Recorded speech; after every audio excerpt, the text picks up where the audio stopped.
In the dust-swept town of Iron Ridge, whispers followed Catherine Blackwood like shadows at sunset.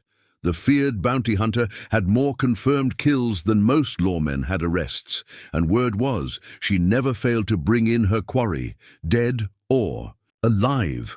Townsfolk claimed her eyes, cold as winter steel, could see through lies and track a man across 100 miles of barren wasteland.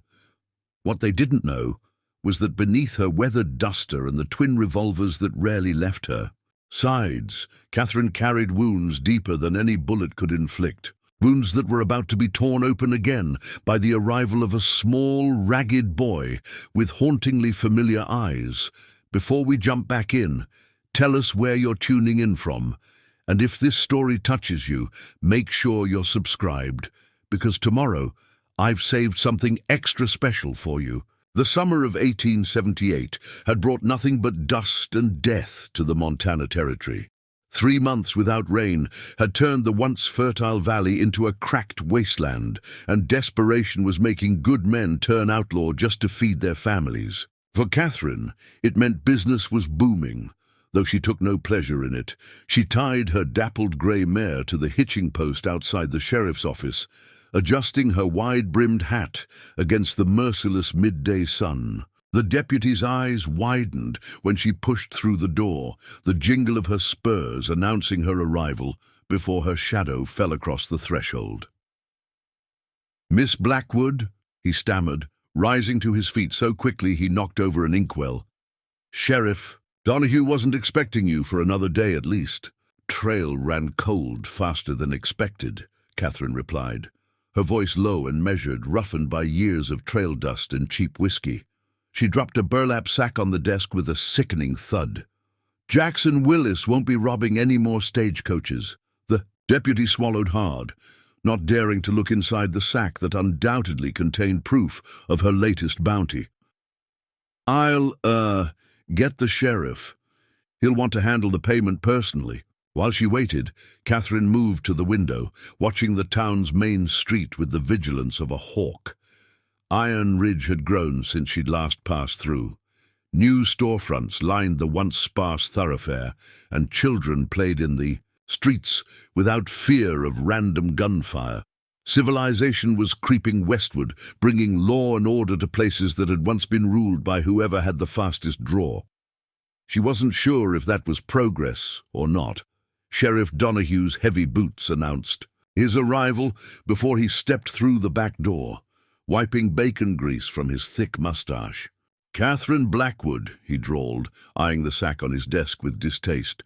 "Still bringing 'em back in pieces, I see." "He didn't give me much choice," she replied without turning.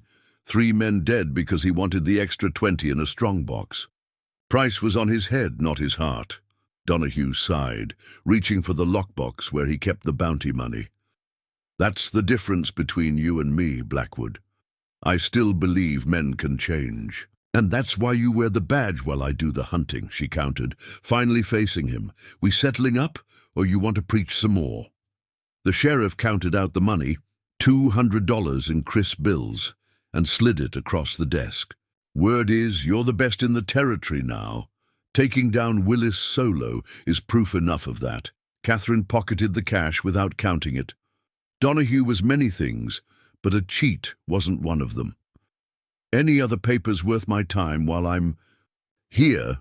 He hesitated, then pulled a wanted poster from his desk drawer. "Got this in yesterday. James Harrington. Killed a rancher and his wife over in Cripple Creek. $500 bounty." "Harrington," she repeated, studying the crude sketch. Something about the name stirred a memory, like silt disturbed at the bottom of a still pond. "I know that name." "You should," Donahue said quietly. "He rode with Nathaniel Reed's gang 6 years back. Before you ended their operation." The room suddenly felt airless. Catherine's fingers tightened on the poster, crinkling the paper. Nathaniel Reed. The name still burned like hot iron pressed against her skin. The man who'd destroyed everything she'd ever loved. "He escaped the raid," she said flatly. "It wasn't a question. One of the few," Donahue confirmed. Been lying low since then. Must have gotten desperate to risk showing his face again. Catherine folded the poster and tucked it inside her coat. Consider him found. Catherine, Donohue's voice stopped her as she turned to leave. This one's personal for you. Maybe too personal.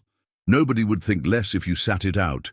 She fixed him with a stare that had made hardened killers confess their sins. When have I ever sat anything out, Sheriff? The midday heat hit her like a furnace as she stepped back onto the street.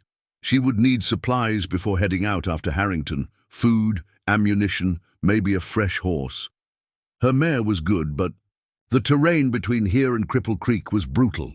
The general store was mercifully empty when she entered, save for old man Porter behind the counter and a small boy huddled in the corner, his clothes ragged and face smudged with dirt. Catherine nodded to Porter and began gathering supplies, but she could feel the boy's eyes on her, watchful and wary like a cornered fox kit. "Something on your mind, kid?" she finally asked, not looking up from examining a box of ammunition.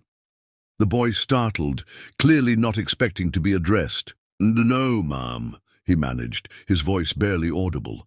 "Then find something else to stare at," she said, but there was no real bite in her words.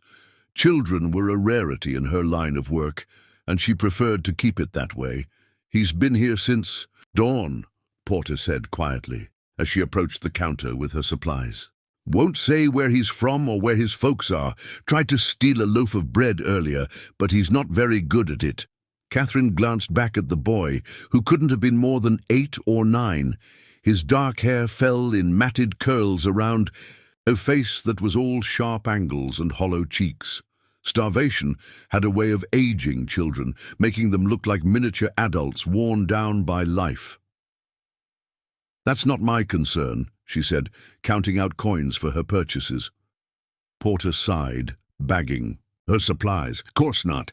Just thought, what with you having been—" "Careful," Catherine cut him off, her hand drifting instinctively to the knife at her belt. The old man raised his hands in surrender. "No offense meant. Just hate to see a child suffering is all."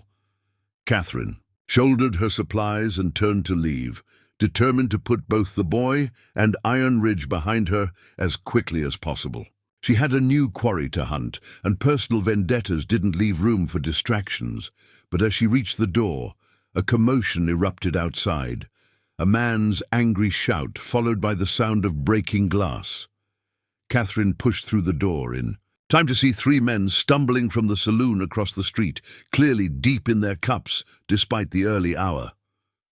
"Where is he?" one of them bellowed, scanning the street with bloodshot eyes. "Where's the little rat?"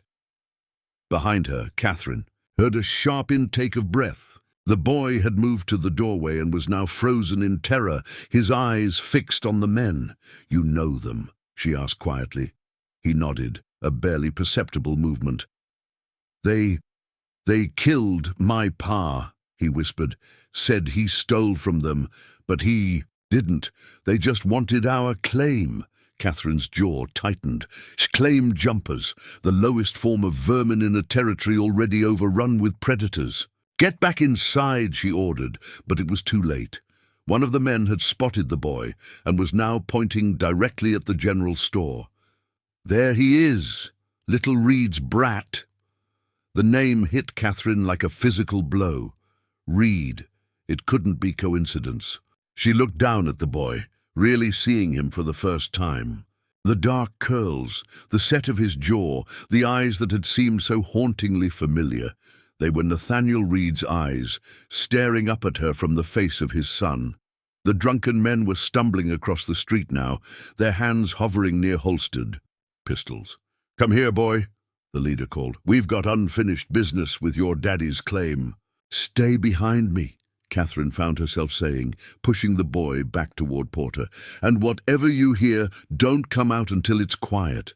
The sunlight glinted off her badge as Catherine Blackwood stepped into the street, her hands hanging, loose at her sides, inches from her revolvers.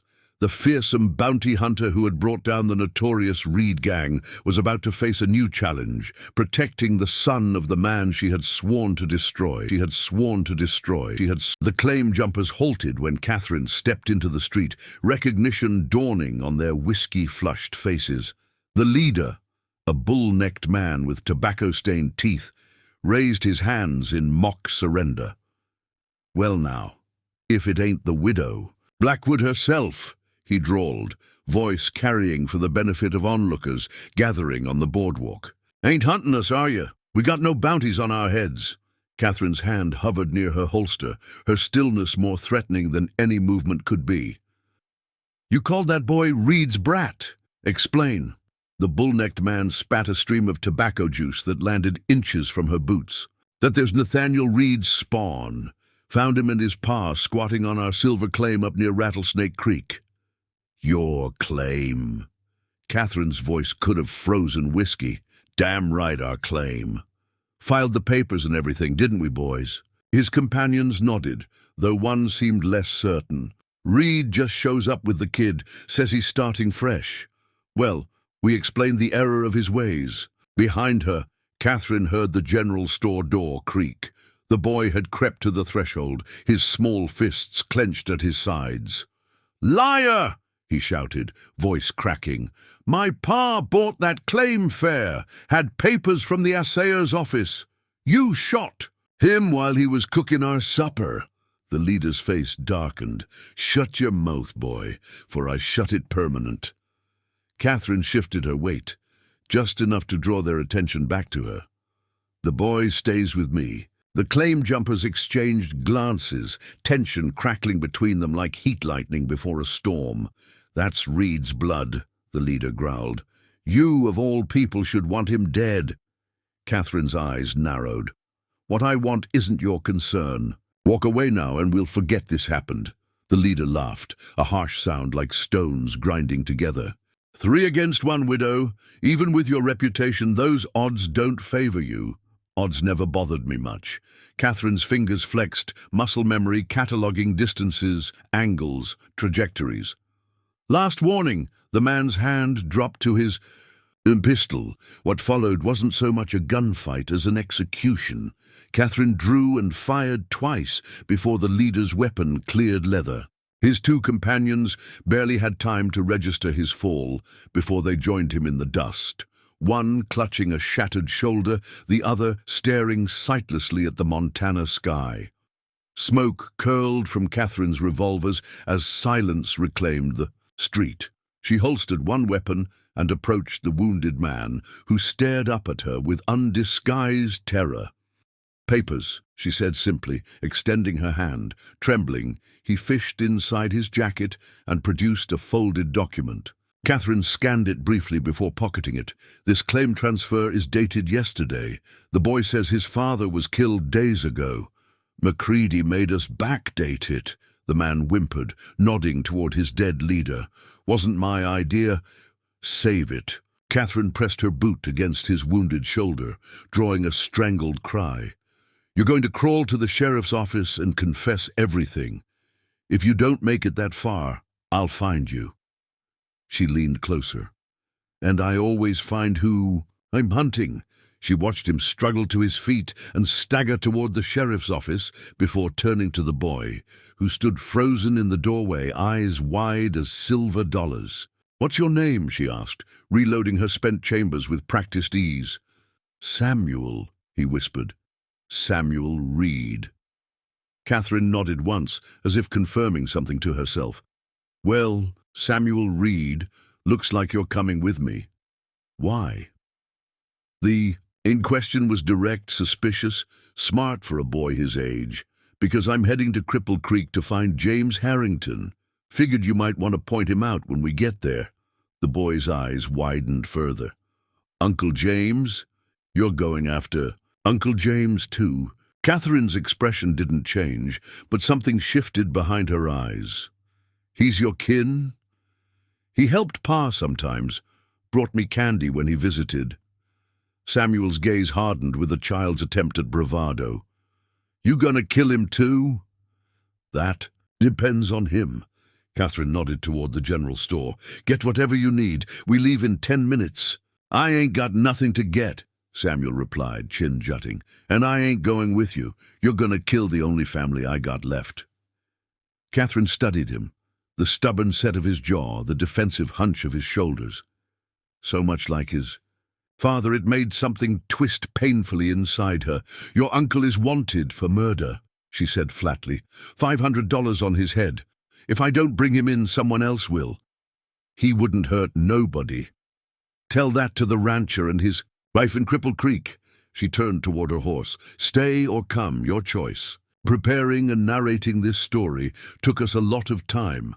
So if you are enjoying it, subscribe to our channel. It means a lot to us." Now back to the story. The ride out of Iron Ridge was silent and tense. Samuel perched awkwardly behind Catherine, on her grey mare, keeping as much distance between them as the saddle would allow. They'd covered 5 miles of dusty road before he finally spoke. "How'd you know my pa?" Catherine's back stiffened almost imperceptibly. "We had dealings." "What? The kind that ended with him dead." Her voice was matter-of-fact, clinical, the voice she used when tracking prey. The boy's sharp intake of breath told her he understood the implication. His small hands, which had been reluctantly gripping her coat, withdrew completely. "You killed him," Samuel whispered. "Yes." The honesty seemed to shock him more than the confession itself. "Why?" Catherine kept her eyes on the horizon, where thunderheads were gathering above distant mountains. "He killed someone I loved. Several someones, actually. Dawn broke with grudging light over the creek valley. Catherine had slept little, the ghosts of her past keeping vigil alongside her. She moved with practiced efficiency, breaking camp while Samuel still slumbered, curled small against the damp chill. "Up," she said, nudging him with the toe of her boot. "Sun's wasting." The boy startled awake, disoriented before memory returned. For a heartbeat, Catherine saw confusion melt into hope. That fleeting moment when a child wakes believing the horrors were just dreams, before reality crashed back. That moment of realization, of remembering loss, was something she recognized too well. "How far to Cripple Creek?" Samuel asked, rubbing sleep from his eyes. 3 days if the weather holds." Catherine handed him jerky in the canteen. "1 if we push hard. You gonna kill Uncle James when we find him?" The directness of children. It was like a knife between the ribs, clean and sharp. Catherine checked. "Her saddle cinch, buying time. Depends if he draws on me." "They all draw on you," Samuel said with a child's certainty. "I saw how fast you are." Catherine met his accusing gaze. "There's always a choice, Samuel, even when it doesn't seem like it." Did my pa have a choice? The question hung between them, weighted with all the boy didn't yet understand. Yes. Her answer was simple, final. He chose wrong. They rode in silence as morning stretched toward noon, the trail winding higher into the foothills where aspens shimmered silver-green against the darker pines. Samuel had grudgingly accepted the spare mare Catherine had purchased in Iron Ridge, riding with surprising skill for his age. "Where'd you learn to track?" he asked suddenly, breaking the hours-long quiet. Catherine glanced back at him. "My father. He was Shoshone." The boy's eyebrows rose. "You're Indian?" "Half." She surveyed the trail ahead, eyes catching details most. Would miss. Disturbed gravel, bent grass, a branch snapped at the wrong angle. "My mother was Irish.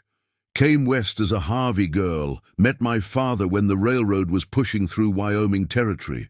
Pa said Indians were dangerous. A ghost of a smile touched Catherine's lips. He wasn't wrong. Samuel's face scrunched in confusion, unsure if she was making a joke. "But you're a bounty hunter. Turns out being dangerous pays well when you have the right papers." She reined her horse to a stop, studying something in the dirt. "Somebody came through here recently. 4 riders, heavy loaded, moving fast." Samuel edged his mare closer. "How can you tell all that?" Catherine pointed to the hoof prints. See how deep they cut? Heavy load, spread wide apart, fast pace. And there, she indicated a distinctive horseshoe mark. That's a Morgan with a split shoe. Fourth horse in the group. The boy's expression shifted from skepticism to reluctant admiration. Could be anyone. Could be. Catherine swung back into her saddle. But 4 riders in a hurry, taking a back trail to Cripple Creek. Worth checking. They followed the mysterious rider's trail until mid-afternoon, when the path joined a wider road leading through a mountain pass. The terrain grew rockier, pine forest giving way to steep cliffs and narrow defiles, perfect for ambush. Catherine felt it before she saw anything, that prickling awareness that had kept her alive through countless hunts. She raised her hand, signaling Samuel to stop. "Get down," she ordered quietly. "Hide in those rocks and don't come out until I call." For once, the boy didn't argue. He slipped from his saddle with nimble grace, leading his mare behind a tumble of boulders. "What is it?" he whispered. Catherine dismounted, drawing one revolver. "Trouble." She'd barely secured her horse when the first shot rang out, bullet whining off stone inches from her head. Catherine dropped and rolled, coming up behind a pine tree as more shots peppered the ground where she'd been standing. "That was your a warning," a man's voice called from the rocks above. "Next one goes between your eyes, Blackwood." Catherine pressed against the tree trunk, calculating angles. 3 shooters, maybe 4, positioned on the ridge to her left, with clear sight lines down the trail. "You've got me at a disadvantage," she called back. "Since you know my name." Harsh laughter echoed off the canyon walls. "Everyone knows the widow Blackwood. Question is, what are you doing on this trail? This ain't your usual hunting ground." "Looking for James Harrington," she answered honestly. "Got business with him?" A pause, then, "What kind of business?" "The profitable kind." More laughter, but edged with wariness now. "Harrington's got friends, widow. Wouldn't want to see a fine shot like yourself get dead over some bounty." Catherine's mind raced, cataloguing possibilities. These men knew Harrington, might even be riding with him. But something wasn't right. They'd known she was coming, had set up this ambush specifically for her. "Strange coincidence," she called. "You boys just happening to be waiting here?" "Ain't no coincidence." A new voice, deeper than the first. "Word travels. Iron Ridge ain't known for its secrets. The pieces locked into place. Someone in Iron Ridge, the deputy perhaps, or a bystander who'd witnessed the shooting, had sent word ahead. These men had been waiting, watching the trail. "I'm flattered by the welcome party," Catherine said, calculating the distance to better cover. "But I've never been one for long goodbyes." She fired twice into the ridge, not aiming to hit, merely to create distraction, then sprinted for a cluster of boulders 20 yards away. Gunfire erupted, bullets kicking up dust at her heels. She dove behind the rocks as a slug grazed her arm, tearing her sleeve and leaving a burning furrow in her flesh. Catherine clenched her teeth against the pain, checking her wound with clinical detachment. Shallow, bleeding but not dangerously. She'd had worse. "I count 4, she muttered to herself, reloading swiftly. 2 on the upper ridge, 1 behind that deadfall, 1 circling west. The shooting had stopped, the attackers likely reassessing now that she'd reached better cover. Catherine used the respite to plan her next move, aware that her position, while defensible, was also a trap if they decided to wait her out. "We can sit here all day, Blackwood," the first man called. "Or you can toss out your guns, and we'll talk this through civilized-like." Catherine smiled grimly. Civilized wasn't a word that applied to men who'd ambush a lone rider on a mountain pass. Movement caught her eye, a flash of color among the rocks where she'd sent Samuel. Her breath caught as she realized the boy was working his way toward the lower ambusher, a route hidden from the men on the ridge but painfully exposed if anyone looked in the right direction. "Damn it," she hissed, then raised her voice. "I'm thinking about your offer. How do I know you won't shoot me once I'm unarmed? "You've got my word as a gentleman," came the mocking reply. "Forgive me if I find that lacking." Catherine shifted position, trying to keep an eye on Samuel's progress without giving away his location. "How about this? You boys ride on, pretend you never saw me, and I'll do the same for you." Laughter again. "That ain't how this works, widow." Samuel had reached a position nearly behind the man at the deadfall. Catherine saw him pick up a rock the size of his fist and understood his intention with sudden clarity. "No," she breathed, but it was too late. The rock flew with surprising accuracy for a child's throw, striking the ambusher in the back of the head. The man yelped in surprise and pain, half rising from his concealed position and presenting Catherine with the shot she needed. Her revolver barked once, and the man collapsed without a sound. Chaos erupted on the ridge. The remaining gunmen, realizing their comrade was down, opened fire on Catherine's position with renewed fury. Stone chips and splinters flew as bullets pounded her cover. "Samuel, stay down!" she shouted, hoping the boy had found shelter after his foolhardy attack. She caught a glimpse of movement to her west, the fourth man trying to flank her under cover of his companion's fire. Catherine swung her revolver and squeezed the trigger twice in rapid succession. The man stumbled, clutching his thigh, then dove behind a boulder. "You're down to 2, Catherine called to the ridge. "Still like your odds?" A rifle cracked in response, the bullet whining dangerously close to her head. These weren't ordinary road agents. They were too disciplined, too determined. They were hunting her specifically, which meant only one thing. They were the last of Reed's gang, protecting Harrington. Catherine checked her ammunition. 4 shots left in this revolver, 6 in the other. Not enough for a prolonged fight, especially if they had reinforcements nearby. A sharp whistle from her left drew her attention. Samuel had somehow worked his way around to a position behind her, sheltered in a narrow crevice between 2 large boulders. He pointed urgently upward, then held up 3 fingers. 3! Catherine frowned, then understood. There weren't 2 men left on the ridge. There were 3. She'd miscounted. She nodded grateful acknowledgement to the boy, then gestured for him to stay put. Samuel responded by pointing again, this time to a narrow game trail that wound up the cliff face, invisible from below unless you knew exactly where to look. A way to flank the ambushers. Catherine hesitated. Using the trail meant leaving Samuel exposed, but it also offered their best chance of ending this standoff before more gunmen arrived. The boy seemed to read her thoughts. He pointed to himself, then to her horses, still sheltered behind the rocks where they'd initially taken cover. Then he pointed to her and the trail. A distraction. Catherine shook her head firmly. Too dangerous. But Samuel's jaw set in that familiar, stubborn line. So like his father, it made her chest ache, and she knew he would do it with or without her approval. "Run straight," she mouthed silently. "Don't stop." Samuel nodded, gathering himself like a sprinter. Catherine took a deep breath, then fired 3 rapid shots at the ridge to draw attention. The moment return fire focused on her position, Samuel burst from his hiding place, sprinting for the horses with a speed born of desperation.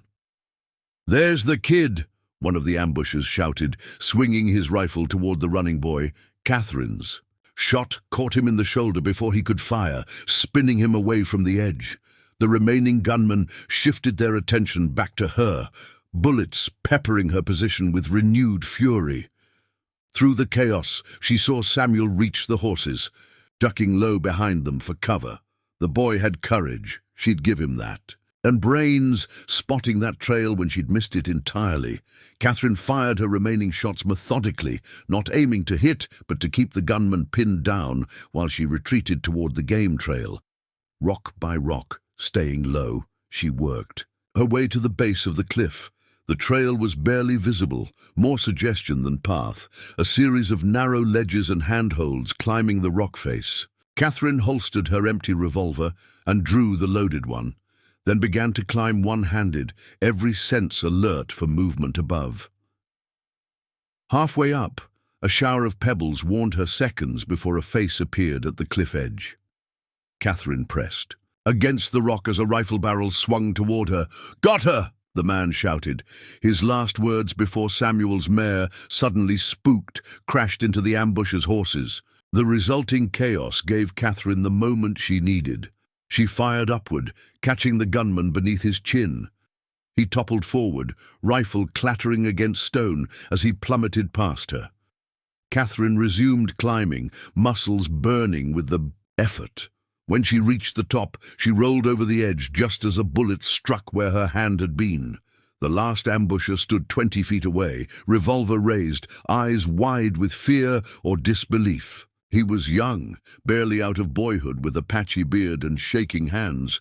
"You're supposed to be dead," he blurted. Catherine rose slowly, her own weapon steady. "Heard that before," he said. "Harrington said you wouldn't follow us this far. Said your vendetta died with Reed." Harrington was wrong. Catherine stepped forward. "Drop the gun, boy. You're not fast enough." For a moment she thought he might comply. His eyes darted between her face and her revolver, calculating odds that couldn't possibly favor him. "Can't," he whispered. "He'll kill me if I run.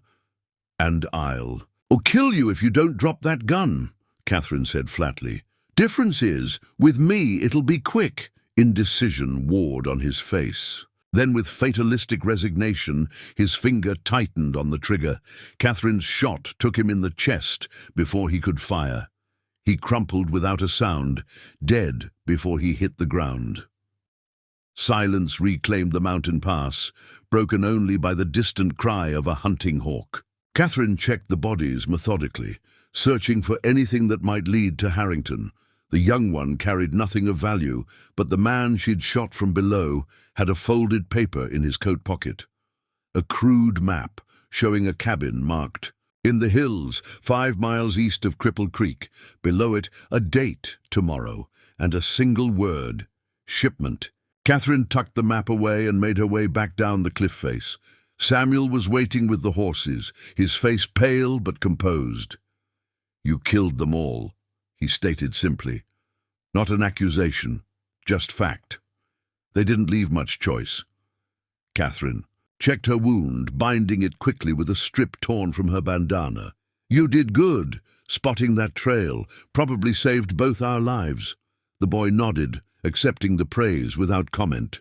"Who were they? Last of your father's gang, I'd wager, or men riding with Harrington?" She studied his face, finding no trace of the childish fear that should have been there after such violence. "This isn't the first shooting you've seen." Samuel looked away. "Pa said we lived in dangerous times." Catherine mounted her mare, wincing slightly as the movement pulled at her wounded arm. "We need to move. There could be more coming." The boy swung into his saddle with surprising grace.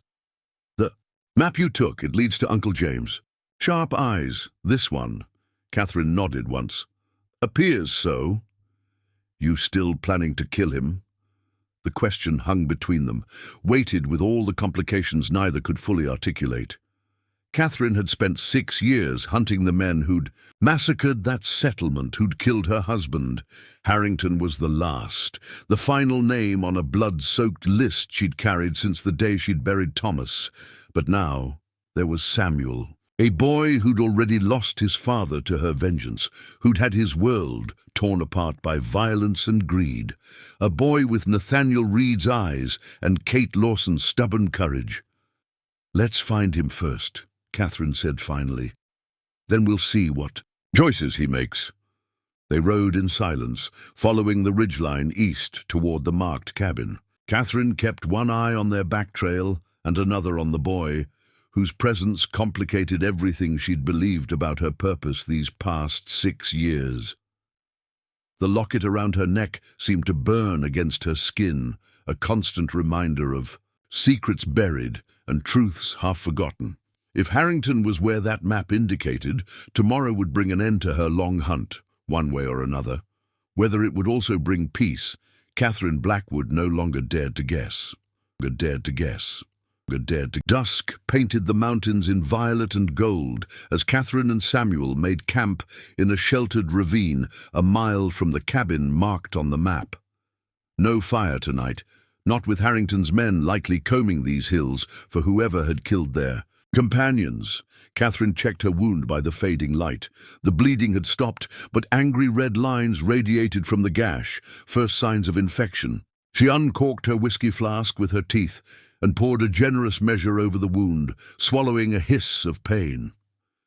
Samuel watched from his perch on a fallen log, gnawing on jerky. "Needs stitching." Catherine arched an eyebrow at him. "You offering? Seen Pa do it plenty. He got shot sometimes." The boy rummaged in his pocket and produced a small packet wrapped in oilcloth. "Got thread and needle right here. Your father taught you to stitch bullet wounds?"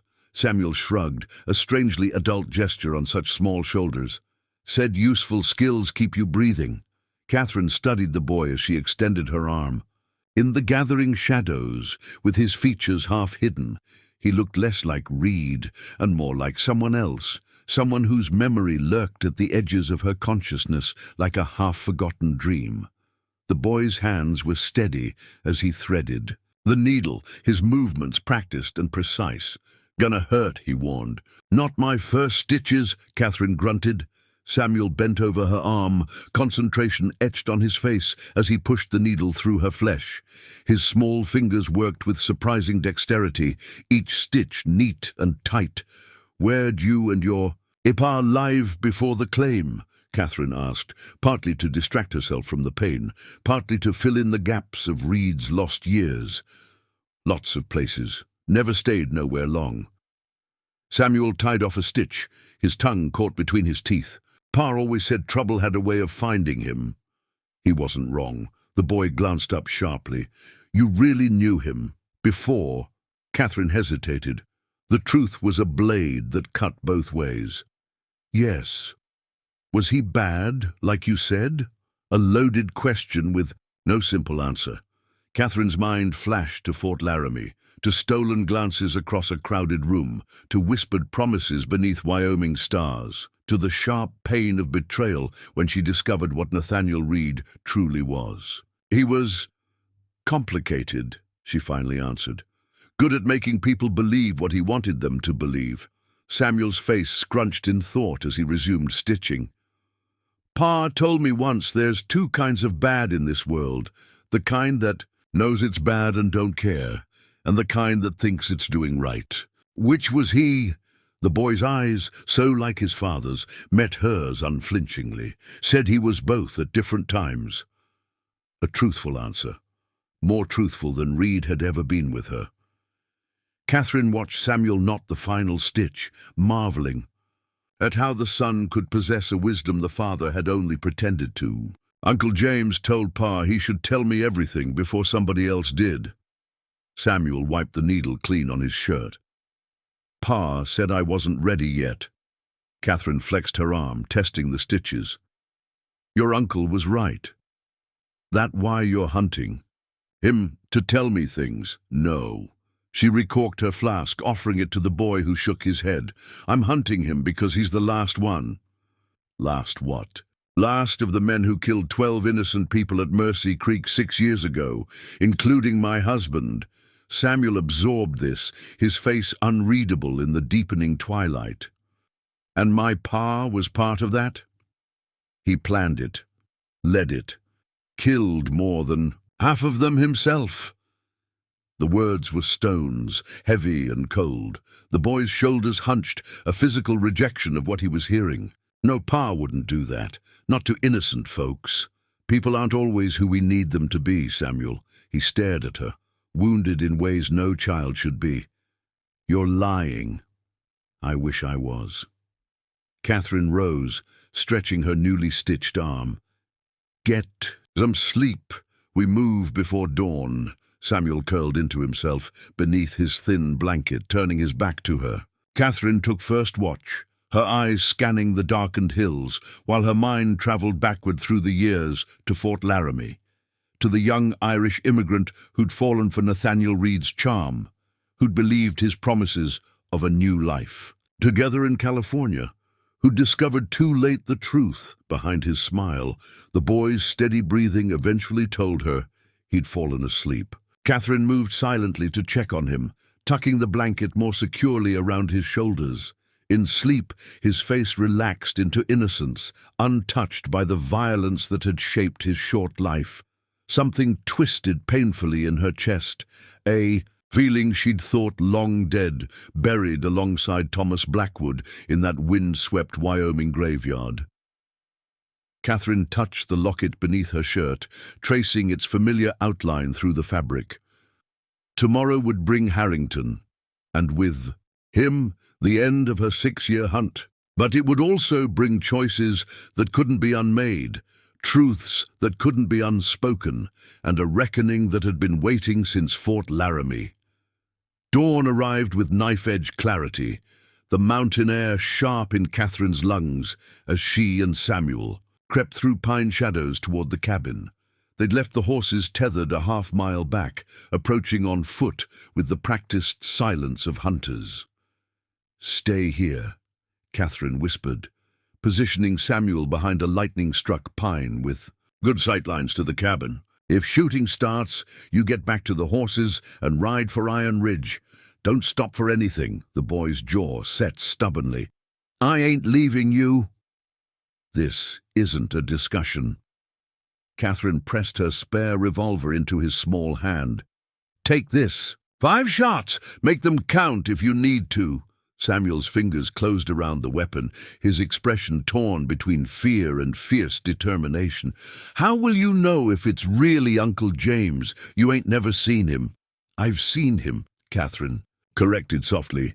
6 years ago, riding away from Mercy Creek with your father." "What if—" The boy hesitated. "What if he ain't bad like you think?" A question Catherine had asked herself through countless sleepless nights. What if vengeance brought no peace? What if killing the last of Reed's gang left the hollow emptiness in her chest unchanged? "Then he'll get a fair trial," she answered, knowing even as she spoke that justice and vengeance rarely traveled the same path. Samuel nodded once, settling into his hiding place with the watchful stillness of a child who'd learned early that survival sometimes depended on going unnoticed. Catherine circled wide, approaching the cabin from the rear, where a small window offered glimpses of the interior. The building was crude but solid. Rough-hewn logs chinked with mud, a stone chimney, a single door facing east. No smoke rose from the chimney despite the morning chill, suggesting either the cabin was empty or its occupants were being cautious. Movement inside caught her eye. A figure passing the window, too briefly to identify. Catherine pressed against the cabin wall, listening. 2 voices, perhaps 3, their words indistinct but tone unmistakable. They were arguing. She worked her way toward the front, staying low beneath the window line. The door was barred from inside, but poorly fitted. Gaps between the planks offered slivers of visibility into the cabin's dim interior. 3 men. One seated at a crude table, his back to the door. Another pacing nervously, rifle cradled in his arms. The third leaning against the far wall, features obscured by shadow. Not Harrington. This man was too short, too broad across the shoulders. "Should have been back by now," the pacing man was saying, his voice tight with anxiety. "Something went wrong." "Or they're just being careful," the seated man responded. Something in his voice, a certain cadence, a familiar rhythm, prickled Catherine's memory. "Blackwood's reputation isn't exaggerated. If Tully's men engaged her, they're dead," the third man interrupted flatly. "All of them. Found McCready and Davis this morning up on Sawback Ridge. Professional work, single shots, clean kills." The seated man cursed softly. "She's coming here. We should go." The pacer's steps quickened. "Right now. Grab what we can carry and what?" The seated man rose, turning toward the door. Catherine's breath caught as his face came into view. Older, weathered by years and hardship, but unmistakable. James Harrington, the last name on her blood-soaked list. Run where? Harrington continued, his voice edged with weary resignation. She's tracked us across 3 territories for 6 years. You think crossing another state line will stop her? I ain't dying for Reed's mistakes, the pacer snapped. Man's been dead 3 years and still bringing hell down on us. Reed's mistakes? Harrington laughed, a bitter sound like cracking ice. We all pulled triggers at Mercy Creek, all took that gold, all left those people dead in the dirt. And now we're the only ones left, the third man growled. 3 against 1. I say we set a trap. Finish this. She bleeds same as anyone. Catherine had heard enough. She moved back toward Samuel's position, mind working through possibilities. 3 armed men inside, likely expecting trouble. A direct assault would be suicide, but waiting them out risked reinforcements arriving. They're in there, she told Samuel, crouching beside him. Harrington and 2 others. The boy's fingers tightened around the revolver. What now? Now we... Catherine broke off, her instincts screaming a warning seconds before the sound registered. Hoofbeats approaching fast from the east. Riders coming, she hissed, pulling Samuel deeper into the trees. At least 4, maybe more. They reached the cover of a dense thicket, just as the riders thundered into the clearing before the cabin. 5 men, heavily armed, led by a square-jawed figure Catherine recognized from wanted posters. Ellis Cooper, bank robber, and hired gun. Harrington! Cooper bellowed, reining his horse at the cabin door. Get out here! The cabin door cracked open, Harrington's voice drifting through. This is unexpected. Got word you needed backup. Cooper dismounted, spitting tobacco juice into the dirt. Heard Blackwood was closing in. She is. Killed Tully's boys yesterday. Cooper grinned, revealing tobacco-stained teeth. Good. Been wanting to meet the famous widow. Put her in the ground where she belongs. Catherine felt Samuel tense beside her, his small body coiled with sudden fury. She placed a warning hand on his shoulder, keeping him still. This changes things, she whispered. Too many guns. You giving up? The accusation in Samuel's eyes stung more than it should have. Adapting, Catherine corrected. We need to separate Harrington from the others. How? A plan was forming, dangerous, possibly suicidal, but with better odds than facing 8 armed men in a frontal assault. Remember what I taught you about tracking? Samuel nodded. Good. I need you to work your way back to the horses. Wait exactly 1 hour, then create a distraction east of here.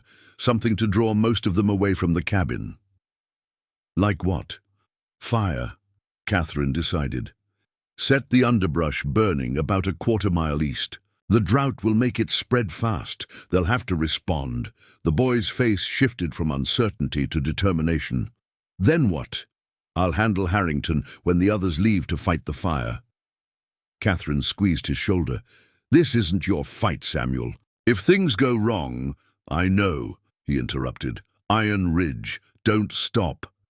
She studied him, this child of her enemy who'd shown more courage in 3 days than most men managed in a lifetime. You're nothing like your father, she said softly, and that's the highest praise I can give. Samuel's eyes widened slightly, something like pride flickering across his face. Then he was gone, slipping between trees with the silent grace of a young fox. Catherine settled into her hiding place, watching as Cooper's men made themselves comfortable around the cabin. They were careless, overconfident, passing a whiskey bottle, laughing loudly, certain of their strength in numbers. Harrington emerged briefly, speaking with Cooper near the horses. Even at this distance, Catherine could read the tension in his posture, the wary way he scanned the tree line. Unlike the others, he understood what was coming. He'd seen her work at Mercy Creek, time stretched like pulled taffy, minutes bleeding into each other as Catherine waited, counting heartbeats. When the hour had nearly passed, she readied herself, checking her weapons one final time. The first tendril of smoke appeared exactly when expected, rising above the trees to the east. then more, thickening rapidly into a grey column against the blue sky. "Fire!" One of Cooper's men spotted it, pointing. "Coming fast!" The reaction was immediate, chaotic. Cooper barked orders, sending 4 men to contain the blaze before it reached the cabin. They mounted quickly, galloping toward the smoke. Cooper remained with Harrington and 1 other man, still poor odds, but better than before. Catherine waited, watching for an opportunity to separate them further. It came minutes later when the sound of gunfire erupted from the direction of the fire. Cooper's head snapped toward the noise. "Tully," he growled, "take the north side. Check what's happening." The remaining man nodded, mounting his horse and riding toward the gunfire, leaving Cooper and Harrington alone at the cabin. Catherine moved silently from her hiding place, circling to approach from the blind side of the building. Cooper had entered the cabin, but Harrington remained outside, staring toward the fire with a troubled expression. 15 feet, 10, 5. "Hello, James," Catherine said softly, her revolver pressed against his spine. "Remember me?" Harrington went rigid, then slowly raised his hands. "Catherine Blackwood," he breathed. "Or should I call you Kate Lawson?" The name struck like a physical blow. Catherine pressed the gun harder against his back, fighting to keep her voice steady. "Inside, nice and slow." "Cooper's in there," Harrington warned. "Then I'll have 2 for the price of 1. She marched him forward, keeping her body shielded behind his as they entered the cabin's shadowy interior. Cooper looked up from the table where he'd been cleaning his pistol, surprise flashing across his face before it hardened into cold calculation. "Widow Blackwood," he drawled, hands frozen over his disassembled weapon. "Heard you were good." "Didn't think you were ghost good?" "Hands where I can see them," Catherine ordered, maneuvering Harrington to one side to keep both men in her line of sight. Cooper complied with exaggerated slowness. "You've got sand, I'll give you that, coming in here alone." "Who says I'm alone?" Catherine bluffed. "The boy." Harrington's question drew a sharp look from Cooper. "What boy?" "Reed's son," Harrington explained, his eyes never leaving Catherine. "She's got him with her, probably the one who set the fire." Cooper barked a laugh. "Reed's brat. That's rich. Blackwood toting around the spawn of the man who—" "Shut up!" Catherine snapped. Her finger tightened on the trigger. "One more word about Reed and I put a hole through you." "He told me everything, you know," Harrington said conversationally, as if they were sharing drinks instead of death threats. "Before the end, about Fort Laramie, about you." Catherine's jaw clenched. "You're stalling, hoping your men come back before I kill you."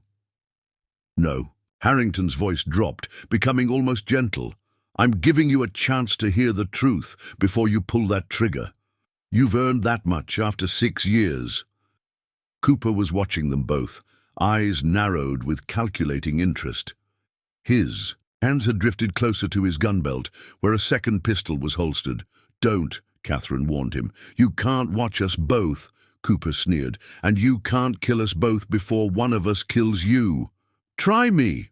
The standoff stretched, tension building like a thunderhead. Outside, the crackle of the spreading fire was audible, along with distant shouts of men fighting the blaze. "He loved you," Harrington said suddenly. "Reed, in his own broken way." "Love." Catherine's laugh was razor-edged. "He used me to get information about the gold shipment, made me an unwitting accomplice to murder." "Yes," Harrington admitted, "at first. But afterward, after he massacred 12 people, after he left me to hang for his crimes?" Her voice shook with long-buried fury. "There is no afterward for men like Nathaniel Reed." Cooper's hand inched closer to his holster, sensing her distraction. Catherine shifted her aim, putting a bullet through his sleeve, pinning it to the table without breaking skin. "Next one goes through your heart," she promised, returning her aim to its original position. Harrington was watching her with something like admiration.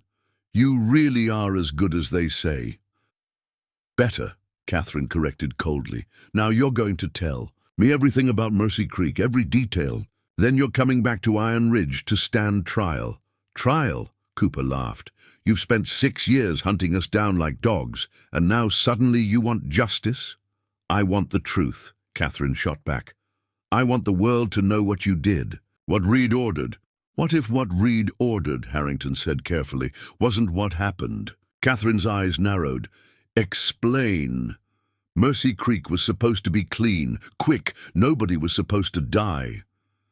Harrington's face was haunted, the lines around his eyes deepening with remembered horror. Reed gave explicit orders. Scare them. Take the gold, leave no lasting harm. You expect me to believe that? After 12 bodies? Cooper, Harrington nodded toward the man. Tell her who gave the order to start shooting. Cooper's face twisted with rage. Shut your mouth, James. It wasn't Reed, Harrington continued. It was Thomas Blackwood. Catherine felt as if the floor had disappeared beneath her feet. My husband? That's a lie. Thomas tried to stop the robbery. Thomas. Blackwood was part of it, Harrington insisted. Had been working with us for months. He's the one who told us about the gold shipment in the first place. No. The denial was automatic, visceral. Thomas was a lawman. He died trying to protect those people. He died because Reed shot him, Cooper interjected with vicious pleasure. Shot him when Blackwood started gunning down witnesses. Reed couldn't stomach it. His old friend from Fort Laramie going blood crazy. Catherine's gun wavered for the first time. You're lying. The locket, Harrington said quietly. The one you're wearing right now. Open it. Her free hand moved unconsciously to her throat, feeling the outline of the silver oval beneath her shirt. How do you... Reed gave it to me before he went after Samuel's mother. Said if anything happened to him, I should make sure you got it someday. Harrington's eyes held no deception, only a bone-deep weariness. Open it, Catherine. See the truth for yourself. Catherine's world narrowed to the cabin's dim interior, to the weight of the revolver in her hand, to the impossible choice before her. 6 years of certainty, of righteous vengeance, teetered on the precipice of doubt, and somewhere in the burning forest behind her, Samuel Reed was waiting, a boy who deserved truth, however painful it might be. The locket seemed to burn against her skin like a brand. The locket hung heavy between Catherine's fingers, its silver casing worn smooth from years of desperate clinging. She'd never opened it. Not since the day she'd found it clutched in Thomas's dead hand, his blood seeping into the hardscrabble. Dirt of Mercy Creek. You don't have to trust me, Harrington said, watching her face. But you've carried that thing for 6 years. Don't you want to know why? Cooper's eyes darted between them, calculating odds, measuring distances. Catherine kept her revolver trained on him, while her other hand trembled against the locket's clasp. I know what's inside, she said, voice hollow, my wedding portrait. Open it, Harrington insisted. The clasp resisted, then surrendered with a soft click. The locket fell open in her palm. No wedding portrait, no carefully preserved memory of happier days.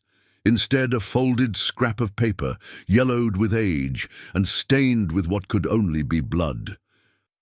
Catherine's breath caught as she unfolded it with one hand, her gaze never leaving her prisoners. A map, a list of names, amounts of gold, assigned to each, and at the bottom, a signature she recognized instantly, her husband's bold scrawl. No, she whispered.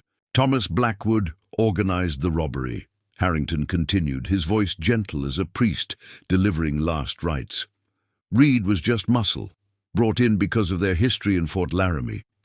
Things went wrong when one of the miners recognized Thomas, started shouting about betrayal, about the sheriff being crooked. Catherine's mind reeled, old memories rearranging themselves like pieces of a shattered mirror. Thomas's unexplained absences, money that appeared without explanation, his insistence that she stay away from Mercy Creek that fateful day. Thomas panicked, Cooper added, seemingly enjoying her shock. Shot the miner, then started eliminating. Witnesses, Reed tried to stop him. That high-minded fool actually tried to save those people. So Reed killed him, Catherine concluded flatly. Harrington nodded. Shot him in the back while Thomas was gunning down a woman and her child. Then we all scattered, taking shares of the gold, but Reed, something broke in him that day. He couldn't live with what happened. So he tracked down Thomas's widow, Catherine continued, the pieces falling into hideous place. Gave her a locket containing evidence of her husband's crimes. Let her believe he was the villain. He wanted you to hate him, Harrington confirmed. Thought it would be easier than hating the man you loved. Silence stretched between them, broken only by the distant crackle of fire and shouts of men fighting the blaze. Catherine's hand tightened around the locket until the edges bit into her palm. Why? She demanded. Why would Reed protect Thomas's memory? Harrington's gaze held steady. Because he loved you since Fort Laramie. Never stopped, even after you chose Thomas. Her finger tightened on the trigger. More lies. The boy, Harrington, pressed. Samuel, haven't you looked at him? Really looked? He has Reed's eyes, Catherine admitted reluctantly. Reed's eyes, Harrington agreed, but whose face, whose chin, whose way of setting his jaw when he's determined? The world tilted beneath Catherine's feet as impossible suspicion bloomed. No! Check the back of the locket, Harrington urged.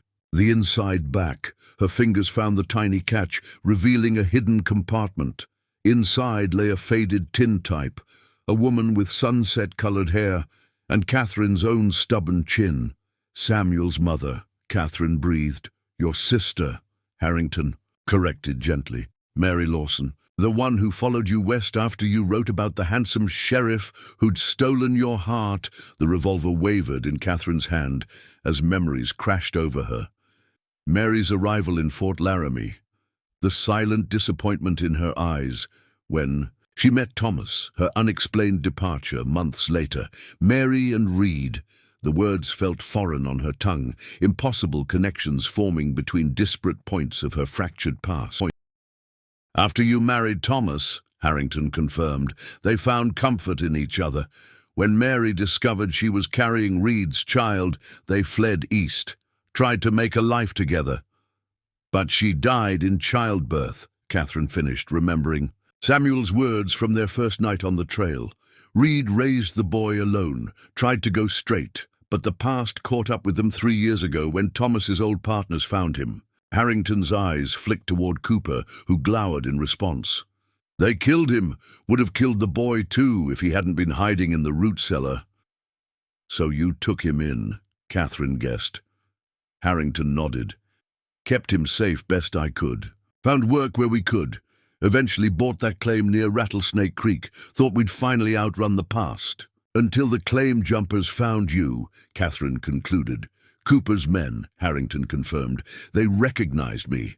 When I wouldn't join their operation, they killed my partner, let Samuel believe it was his father. Took the boy as insurance against me talking.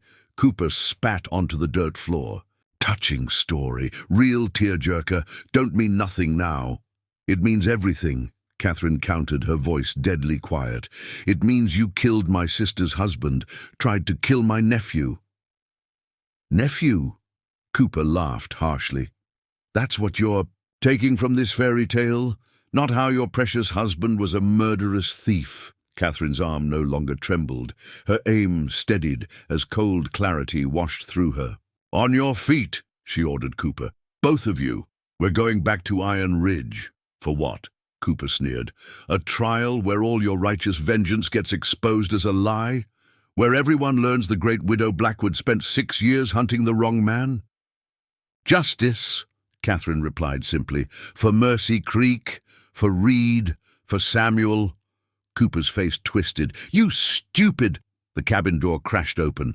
Catherine instinctively pivoted, keeping both men covered while facing the new threat. Samuel stood.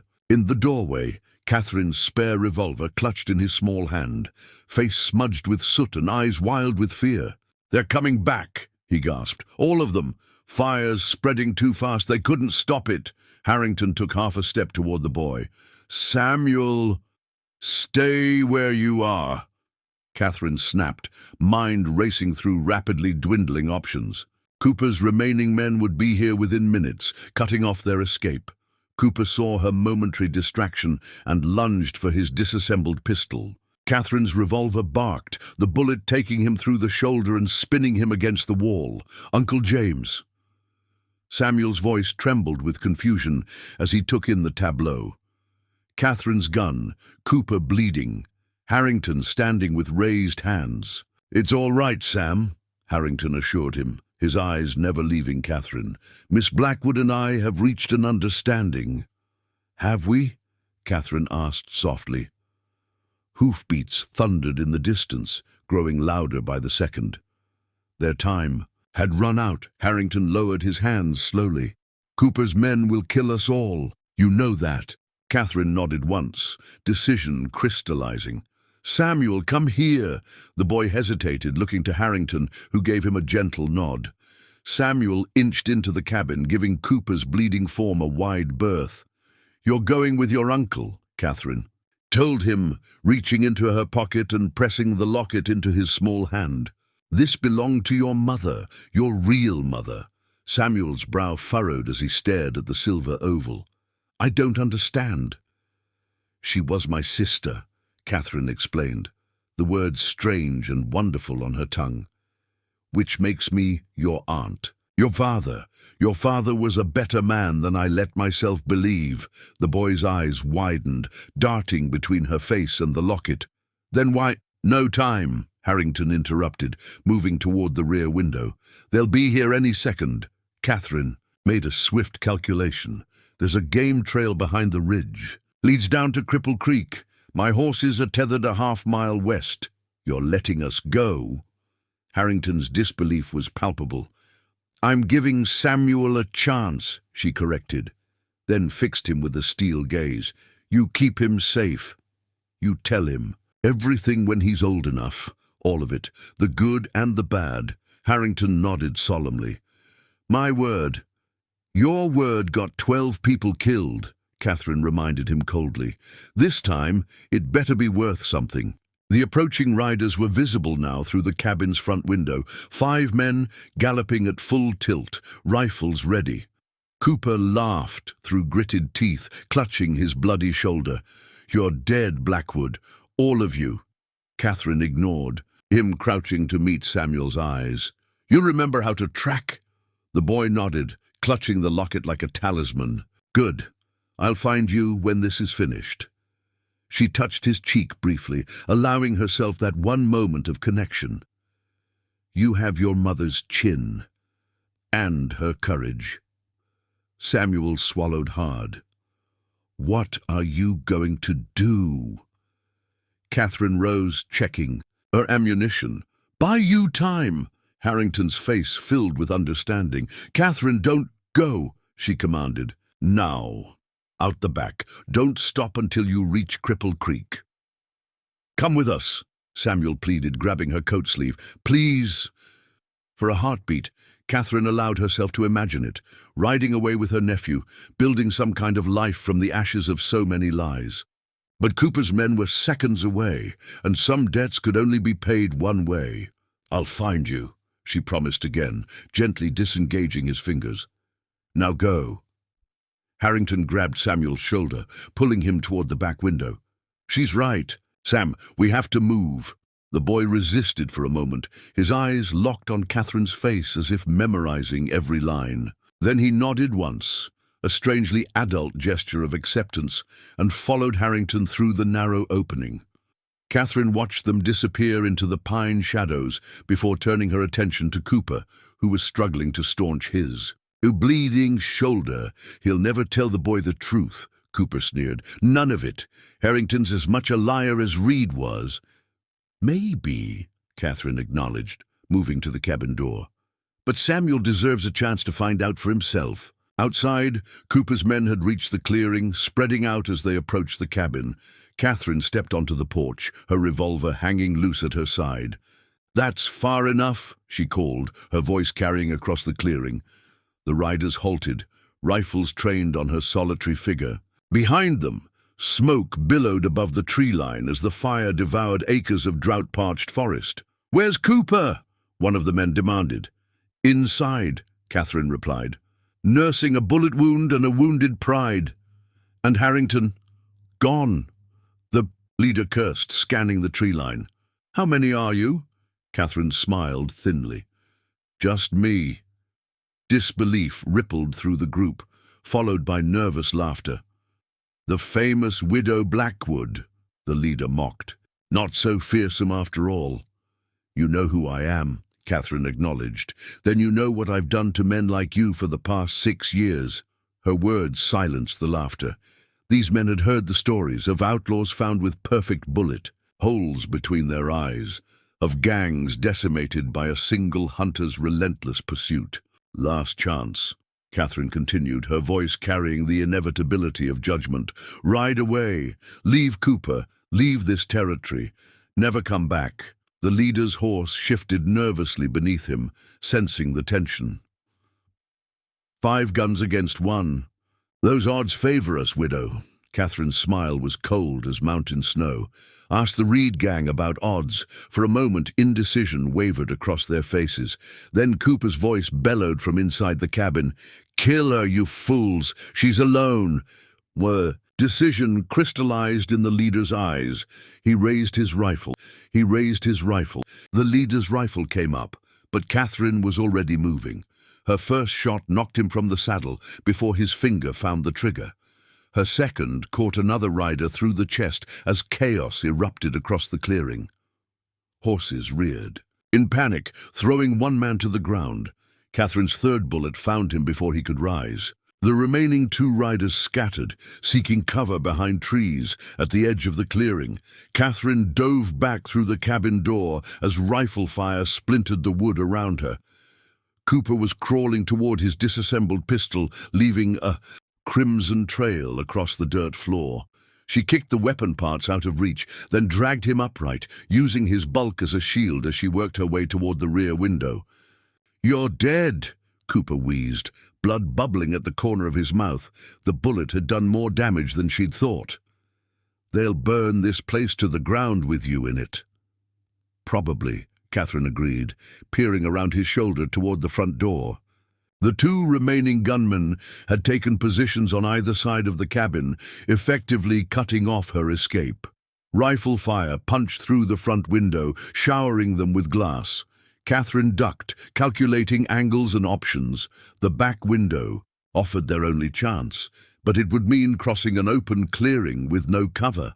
A new sound rose over the sporadic gunfire, the roar of approaching flames. The forest fire Samuel had started was spreading faster than anyone had anticipated, driven by drought conditions and mountain winds.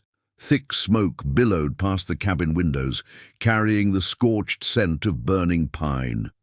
"Poetic," Cooper laughed through bloody teeth. "The great Widow Blackwood ending up like a trapped rat." Catherine pressed her revolver against his ribs. "Not alone, though." Outside, one of the gunmen shouted a warning about the fire. The shooting paused as the men confronted this new threat. "Boss, we gotta go!" One voice carried clearly through the smoke. "Fire's cutting off the trail." Cooper stiffened against her. "Get me out of here, Blackwood, or we both burn." "Why would I do that?" Catherine kept her voice neutral, watching the smoke thicken outside the windows. The fire was moving faster than she'd expected. Within minutes, it would reach the cabin. "Because you want the world to know the truth about Thomas." Cooper's eyes held desperate cunning. "I'm the only one left who was there. The only witness to what really happened at Mercy Creek." Catherine considered this. 6 years of her life spent hunting phantoms, chasing a vengeance built on lies. The thought of it all ending here, with the truth buried forever in ash and bone, left a bitter taste. "Start talking," she ordered, shifting toward the rear window. "Tell me everything, and maybe we both walk out of here." Cooper nodded eagerly, words spilling out between labored breaths. "Thomas contacted Reed about 6 months before Mercy Creek. Said he knew about a gold shipment coming through his jurisdiction, miner's payroll, plus proceeds from 3 large claims. Nearly 50,000 in raw gold. Catherine listened silently as they inched toward the window, keeping Cooper between herself and the gunman outside. The smoke was thickening, making breathing difficult. Reed was reluctant at first. Cooper continued. He and Thomas had history, bad blood over a woman. His eyes flicked meaningfully to Catherine. "Me," she supplied flatly. "You," Cooper confirmed, but Thomas was persuasive. Promised easy money, minimal risk. Reed brought in me, Harrington, and 3 others for the job. The cabin's interior was growing hotter as flames licked at the outer walls. Outside, the gunmen had apparently fled, their shouts growing fainter as they retreated from the advancing. Inferno! When we hit Mercy Creek, everything went wrong from the start. One of the miners recognized Thomas, started shouting about betrayal. Thomas panicked, shot him point blank.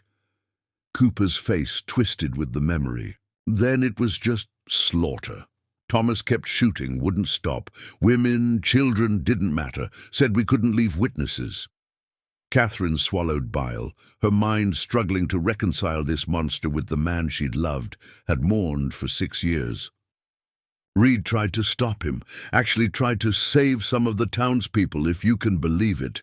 Cooper's laugh dissolved into a wet cough. Thomas turned his gun on Reed, said he'd kill him too.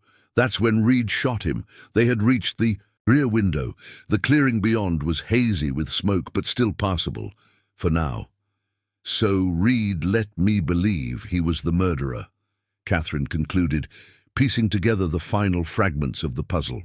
Let me hunt him and his gang for 6 years while he raised my sister's child. Figured you'd rather hate him than know the truth about your husband. Cooper hawked blood onto the floor. Joke was on him. You killed him anyway. Catherine went still. I never found Reed. Not until 3 days ago when Samuel told me he was dead. Cooper's mouth twisted. Reed died at Rattlesnake Creek. Caught a bullet meant for the boy when my men found them. Your men? Catherine's voice was ice. Thomas had partners beyond our gang. Powerful men who wanted that gold business kept quiet after Mercy Creek went wrong. Been hunting down survivors ever since. Reed was the last. Sides Harrington. The cabin's rear wall was beginning to smoke, the heat becoming unbearable. Catherine made her decision. Move, she ordered, shoving Cooper toward the window. Slowly, they climbed through the narrow opening, smoke searing their lungs as they staggered into the relative openness of the clearing. The forest beyond was a wall of flame, but to their right, a narrow path remained untouched by fire. That way, Catherine directed, keeping her gun pressed against Cooper's spine. Move! They'd made it halfway across the clearing when Cooper's knees buckled. He collapsed forward, blood spreading across his shirt front. Can't, he gasped. You go. Catherine knelt beside him, oddly reluctant to leave this last link to her past. The men who hired Thomas, who are they? Cooper's laugh was a death rattle. Powerful men, rich men, men you can't touch, no matter how good you are. Names, Catherine insisted. Cooper's fading eyes locked on hers. That locket you gave the... Boy, did you look at the map? Yes. Look closer. Cooper's breath rattled in his chest. Bottom corner, signatures not just Thomas's. Catherine thought back to the blood-stained map, trying to remember details, lost in the shock of discovery. There had been something else, an ornate letterhead, partially obscured by blood. Pinkerton, she breathed, realization dawning. The Pinkerton agency was involved, Cooper nodded weakly. Not the agency, just 3 agents. Thomas was one of them, working for the mining companies to... His words dissolved into a racking cough, blood frothing at his lips. Catherine leaned closer. To what? Eliminate independent miners, drive them out. Company wanted control of the valley. Cooper's hand clutched weakly at her coat. The other names on that map, those weren't victims, those were targets. The final piece clicked into place. Not a random robbery gone wrong, but a calculated massacre disguised as banditry. Thomas and the other corrupt Pinkertons had used Reed's gang as pawns in a corporate land grab. Cooper's eyes clouded, fixed on something beyond Catherine's shoulder. "Fire's coming," he whispered. "Better run, widow." She glanced back. The cabin was fully engulfed now, flames reaching hungry fingers toward the clearing. The narrow escape path was rapidly disappearing as the fire spread. Catherine stood, staring down at Cooper's still form. The last witness to the truth about Thomas Blackwood and Mercy Creek. The last connection to 6 years of misdirected vengeance. The heat was becoming unbearable, her lungs straining against the smoke. Catherine turned and ran for the narrowing path, each step carrying her away from the lies of her past and towards something she hadn't dared hope for in years. A future. The mountains wore evening shadows like a cloak when Catherine rode into Cripple Creek 3 days later. Her arm throbbed beneath fresh bandages, and exhaustion dragged at her bones. But determination had carried her through worse. The mining town sprawled across a valley floor, its streets crowded with the usual frontier mix of saloons trading. On posts and makeshift housing, Catherine dismounted outside the sheriff's office, her movements stiff with fatigue. Sheriff Willis looked up from his desk when she entered, recognition flickering in his eyes. "Catherine Blackwood," he said, neither friendly nor hostile. "Heard you might be passing through. Catherine placed her revolvers on his desk, a gesture of good faith. "Looking for a man named Harrington. Might have a boy with him, about 9 years old." Willis leaned back in his chair, studying her with narrowed eyes. "What's your business with them?" "Family business," Catherine answered truthfully. The sheriff considered this. "Harrington and a boy came through 2 days back, headed south on the morning stage. Said to give you a message if you came looking." He pushed a folded paper across the desk. Catherine opened it with fingers that trembled slightly from more than just exhaustion.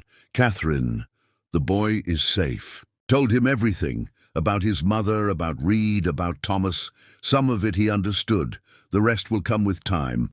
He wants to meet you when you're ready. We've gone to Mexico. Fresh starts being what they are. There's a ranch near San Miguel. Reed bought it years ago, planning for a future that never came. Figured it might suit 3 people trying to outrun their ghosts, if you're of a mind. The boy has your sister's locket, says he's saving it for you. J.H. Catherine refolded the note carefully, tucking it inside her coat. "Sheriff, you know, the stage schedule's better than I do. When's the next one south?" Willis raised an eyebrow.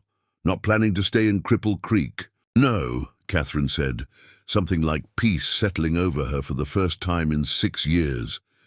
"I've been heading the wrong direction for too long." The sheriff checked a schedule tacked to his wall.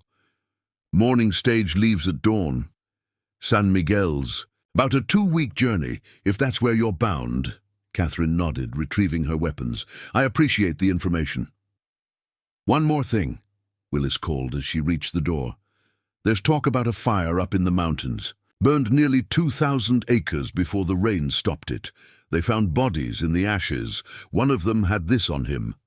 He slid a tarnished badge across the desk, a Pinkerton shield, blackened by fire but still recognizable. "Thought you might want to know," Willis said carefully, "seeing as how you've been hunting Pinkertons alongside Outlaws these past few years." Catherine stared at the badge, then back at the sheriff. "How long have you known?" Willis shrugged. "Thomas Blackwood wasn't the only corrupt agent in these territories. Some of us have been watching the Watchers for years, just never had proof until now." He gestured to a stack of papers on his desk. "Cooper's confession about Mercy Creek came by telegraph this morning. Seems he talked to some prospectors before heading up to that cabin. Named names, dates, places, enough to bring the whole house of cards down." Catherine felt oddly weightless, as if a burden she'd carried so long she'd forgotten its presence had suddenly been lifted. "Justice finds its way eventually," Willis continued, his weathered face solemn, though rarely the way we expect. Catherine's hand closed around the doorknob. "What will you do with this information?" "My job," Willis answered simply. "Question is, what will you do with yours?" She thought of Samuel, of Mary's child, of Reed's son, of her nephew, of the ranch near San Miguel, and second chances that came rarely in this life. "Start over," Catherine decided. "Somewhere new," Willis nodded, as if this was the answer he'd expected. "The bounty hunter known as the Widow Blackwood will be missed in these parts." Catherine smiled faintly. "I think she died in that fire, along with a lot of ghosts." "Safe journey, then," Willis said. "Whoever you decide to be next." Dawn found Catherine waiting at the stagecoach office, a single bag containing her few possessions at her feet. As the first golden light spilled over the eastern mountains, she removed the worn wedding band she'd carried as a reminder for 6 years. Vengeance had defined her for so long that its absence left a strange hollowness. But as the stage rattled into view, Catherine felt something new taking root in that empty space, something that felt strangely like hope. Mexico was a long way from Montana Territory, a long way from Mercy Creek and Iron Ridge and all the blood-soaked trails she'd followed. Long enough, perhaps, to become someone new, someone who could look at a boy with Reed's eyes and Mary's chin and see not the ghosts of the past, but the promise of the future. As the stagecoach drew to a halt before her, Catherine tucked the ring into her pocket. Not discarded, but no longer a shackle. Some memories deserved to be carried forward, even as others were left behind. San Miguel, the driver called down. Catherine Blackwood, no longer the widow, no longer the hunter, nodded and stepped forward into the dawning day. "San Miguel," she confirmed. "I have family waiting. Up next, you've got 2 more standout stories right on your screen. If this one hit the mark, you won't want to pass these up. Just click and check them out. And don't forget to subscribe and turn on the notification bell so you don't miss any upload from us. The stagecoach rattled south through terrain that grew increasingly arid with each passing day. Catherine sat motionless by the window, watching the landscape transform from Montana's pine-covered mountains to New Mexico's rust-colored mesas. 2 weeks of hard travel had left dark circles beneath her eyes, but she barely noticed the discomfort, her mind too occupied with reconstructing a past built on lies. Every jolt of the coach seemed to shake loose another memory, reframing it. In the harsh light of truth, Thomas's unexplained absences, the cash hidden in their bedroom floorboards, his insistence that she never accompany him to Mercy Creek, signs she'd ignored, blinded by love or willful ignorance. The locket had told its tale clearly enough. Behind the hidden compartment containing Mary's tintype was the map, a diagram of Mercy Creek with 12 names annotated in Thomas's meticulous script. Not a list of victims, as she'd first believed, but a hit list. 12 independent miners, who stood between powerful companies and valuable claims, and at the bottom, partially obscured by old bloodstains, Thomas Blackwood's signature alongside the Pinkerton Agency letterhead and 2 other agents' names. Junction City, 10-minute stop. The driver called, interrupting her thoughts as the coach lurched to a halt outside a dusty way station. Catherine descended stiffly, stretching muscles cramped from days of travel. The border country stretched around her, a harsh land of sun-baked, earth and thorny vegetation where America blurred into Mexico, a place where people came to disappear, to shed old identities like snakeskin. Inside the station's cramped trading post, she purchased supplies, ammunition, dried meat, a new canteen. The proprietor, a weathered Mexican with knowing eyes, watched her check the loads in her revolvers. "Dangerous country for a woman alone," he observed, in lightly accented English.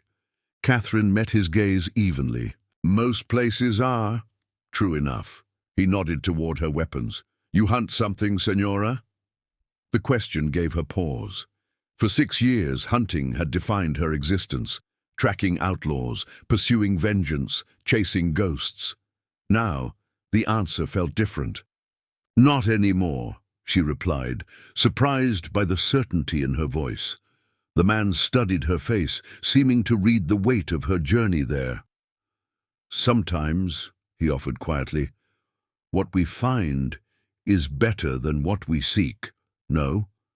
Before Catherine could respond, the stagecoach driver called for passengers to reboard, but the old man's words lingered as they continued south, resonating with unexpected truth. She had sought vengeance and found family instead. The coach reached San Miguel as evening. Shadows stretched across the town's central plaza. The settlement was larger than Catherine had expected, a proper town, with adobe buildings surrounding a central church, its bell tower gleaming gold in the sunset.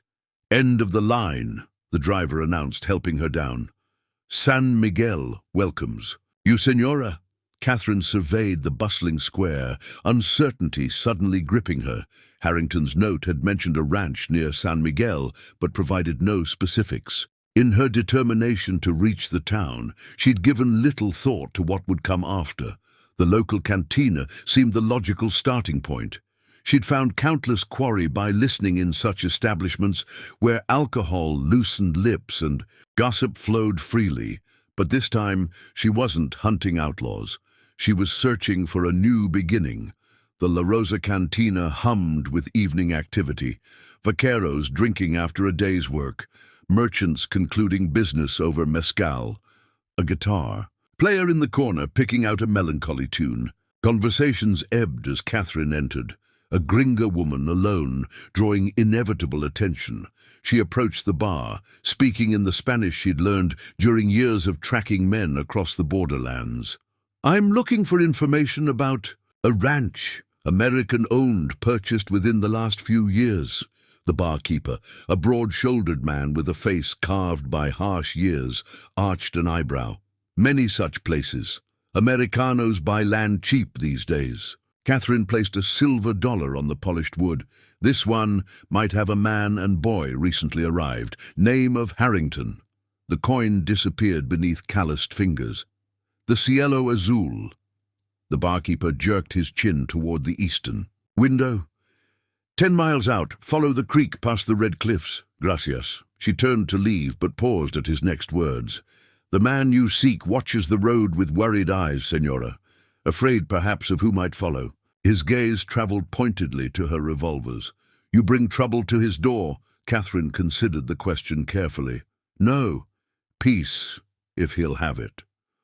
Dawn found her following the creek as instructed, riding a fresh horse purchased from the livery stable. The terrain opened before her, a broad valley surrounded by low mesas, greener than expected in this arid land thanks to the steady water source. She spotted the ranch house from a half-mile away, a sprawling adobe structure nestled against red cliffs, corrals and outbuildings spread around it like protective siblings. Someone had invested substantial resources here, building not just a hideout, but a home. As she approached, a figure appeared on the porch, rifle raised but not aimed directly at her. Even at this distance, she recognized Harrington's watchful stance. Catherine reined her horse to a stop 50 yards out and raised her hands slightly, showing empty palms. A peace gesture as old as warfare itself. Harrington lowered his rifle, recognition dawning across his face. He turned and spoke to someone inside the house, then stepped off the porch, walking to meet her. "Didn't expect you so soon," he called, when she was within earshot. "Wasn't sure you expected me at all," Catherine replied, dismounting. Up close, Harrington looked different. The hardness of the outlaw trail replaced by something steadier, more grounded. "The boy's been counting days," Harrington admitted. "Nearly wore out that locket, opening and closing it." Something caught in Catherine's throat. "How is he?" "Resilient, confused, full of questions I'm not always equipped to answer." Harrington gestured toward the house. "But better off than he was 3 weeks ago." Catherine followed his gaze to where a small figure had appeared on the porch, hovering uncertainly in the doorway. Samuel's hair was neatly trimmed now, his clothes clean and properly fitted, but his stance still held that watchful wariness of a child who'd seen too much, too soon. "Does he know who I am?" she asked softly. "He knows you're his mother's sister, knows you and Reed had history. The rest—" Harrington shrugged. "Some truths need time."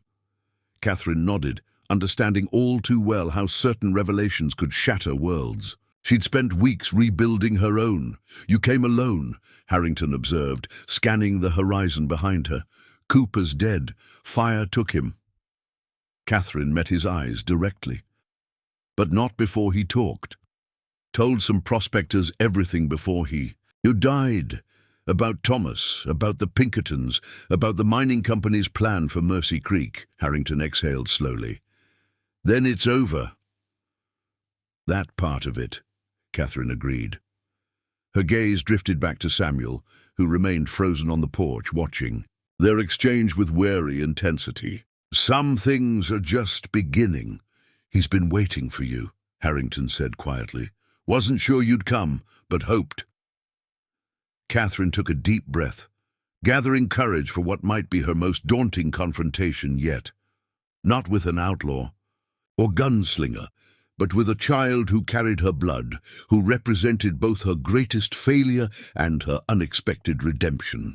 "So did I," she admitted. She handed her reins to Harrington and walked slowly toward the house, each step carrying her further from the vengeful hunter she'd been and closer to the woman she might become. Samuel straightened as she approached, his small chin lifting in that familiar gesture of determination. Around his neck hung the silver locket, resting against his faded shirt like a talisman. "You really my aunt?" he asked when she reached the bottom step, his voice carrying that blend of childish directness and adult wariness she'd come to recognize. "Yes." Catherine remained where she was, giving him space. "Your mother was my sister, Mary." Samuel's fingers went to the locket. "She's in here, the lady with the sunset hair." "Yes. Yes. And my pa—" His voice wavered slightly. "He knew you before." Catherine chose her words carefully. "We met in Wyoming many years ago, before he met your mother." The boy absorbed this, clearly weighing it against other truths he'd been told. "Uncle James says you were hunting the bad men who killed your husband, that my pa wasn't really one of them." "That's right." Catherine mounted the first step, closing the distance between them gradually. "I was wrong about your father for a long time. I'm sorry for that." Samuel's eyes, Reed's eyes, studied her with disconcerting perception. "You still killed those other men, though. The ones at the creek cabin." Not a question, but Catherine answered anyway. "Yes." Were they bad? Such a simple question, with such a complicated answer. Catherine thought of Cooper's dying confession, of Thomas's betrayal, of the blood-soaked map with its 12 marked names. "They did bad things," she said finally. "Made choices that hurt innocent people." Samuel nodded, seeming to accept this distinction. "Pa said sometimes good people do bad things for what they think are good reasons." The wisdom in his words, his father's words, struck Catherine like a physical blow. Reed, for all his flaws, had tried to instill in his son an understanding of the world's complexities that she herself was only now beginning to grasp. "Your father was right about that," she acknowledged. Samuel's fingers worked nervously around the locket. "Uncle James says you might stay, here, with us." His voice held careful neutrality, protecting himself from disappointment. "Would you want that?" Catherine asked, climbing another step. The boy shrugged with elaborate casualness that couldn't hide the hope in his eyes. "Place is big, got empty rooms." I noticed. A tentative smile flickered across his face, so brief she might have missed it had she not been watching so intently. "I could show you my horse. Got my own now. Uncle James says I'm a natural rider." "I'd like that." Catherine reached the top step, now standing on the porch beside him. Close enough to see the light freckles across his nose, the small scar above, his left eyebrow, the features that belonged uniquely to him rather than echoes of Reed or Mary. Samuel hesitated, then unclasped the locket from around his neck and held it out to her. "This belongs to you." Catherine looked at the small silver oval in his palm, the repository of so many secrets, the catalyst for her journey from vengeance to something approaching peace. She gently closed his fingers back around it. "Keep it," she said softly. "It's part of your story now." The boy's eyes widened slightly. "But the picture of my ma, I remember what Mary looked like," Catherine assured him. "I don't need a picture to hold her in my heart." She touched her own chest, above where Thomas's ring had once hung like a millstone. "Some memories we carry inside." Samuel considered this solemnly, then slipped the locket back around his neck, tucking it safely beneath his shirt. When he looked up again, the wariness in his eyes had softened slightly. "Uncle James is making breakfast," he offered. "Says his flapjacks are famous in 3 territories." Catherine smiled, a genuine expression that felt foreign on features long hardened by grief and purpose. "I'd like to try them." Samuel led her inside, pointing out features of the house with proprietary pride. "Kitchen's through there. Got real glass windows all around. Pa would have liked that. He always talked about having a proper house someday, with windows that let in the light." The mention of Reed came naturally, without the painful edge Catherine might have expected. Here, in this sun-washed home so far from Mercy Creek and all its ghosts, Reed was simply Samuel's father. Not the outlaw, not the gang leader, not even the complex man who'd sacrificed his life for redemption. Just a father who'd loved his son. Harrington stood at the cast-iron stove, sleeves rolled up as he flipped golden-brown pancakes in a sizzling skillet. He nodded at Catherine's entrance, a question in his eyes that she answered with a slight nod of her own. "Coffee's hot," he said, gesturing to a pot on the sideboard. "Cups in the cabinet." Such ordinary words, such mundane domesticity. Catherine poured herself coffee, the simple action feeling strangely significant. Her first willing participation in this unexpected household. "Samuel, wash up," Harrington directed, then set another place at the table. The boy hurried to comply, casting glances at Catherine, as if to ensure she wouldn't disappear while he was occupied. When he was out of earshot, Harrington spoke in a low voice. "You really staying?" Catherine cradled the coffee cup between her palms, savoring its warmth. "I've been running for 6 years, she said thoughtfully. "Chasing ghosts and spilling blood. Not sure I know how to stay anywhere." "Neither did I," Harrington admitted. "Neither did Reed, for that matter. But he tried for the boy's sake. And now—" Harrington flipped another pancake, his movements practiced and sure. "Now we have a chance to finish what he started. Give Samuel something stable, something honest." Catherine sipped her coffee, listening to the boy's movements in the next room, the domestic sound so foreign after years of saloons and wilderness, camps and jail cells. "I'm not sure I remember how to live without vengeance driving me," she confessed. Harrington's expression softened with unexpected understanding. "None of us are asking you to forget the past, Catherine, just to build something new alongside it." Samuel returned, carefully carrying plates and utensils. His face was scrubbed pink, his hair hastily smoothed with water. He'd made an effort to present himself well, Catherine realized with a pang. "Where should I put your plate?" he asked her. Catherine looked at the table, at the empty chair beside Samuel's place, at the golden light streaming through those glass windows. Reed would have loved at the impossible second chance laid before her. "Right there," she said, pointing to the empty space. "Next to you." 6 months passed with the gradual shifting of seasons. Summer's brutal heat softened into autumn, bringing cooler nights and golden afternoons.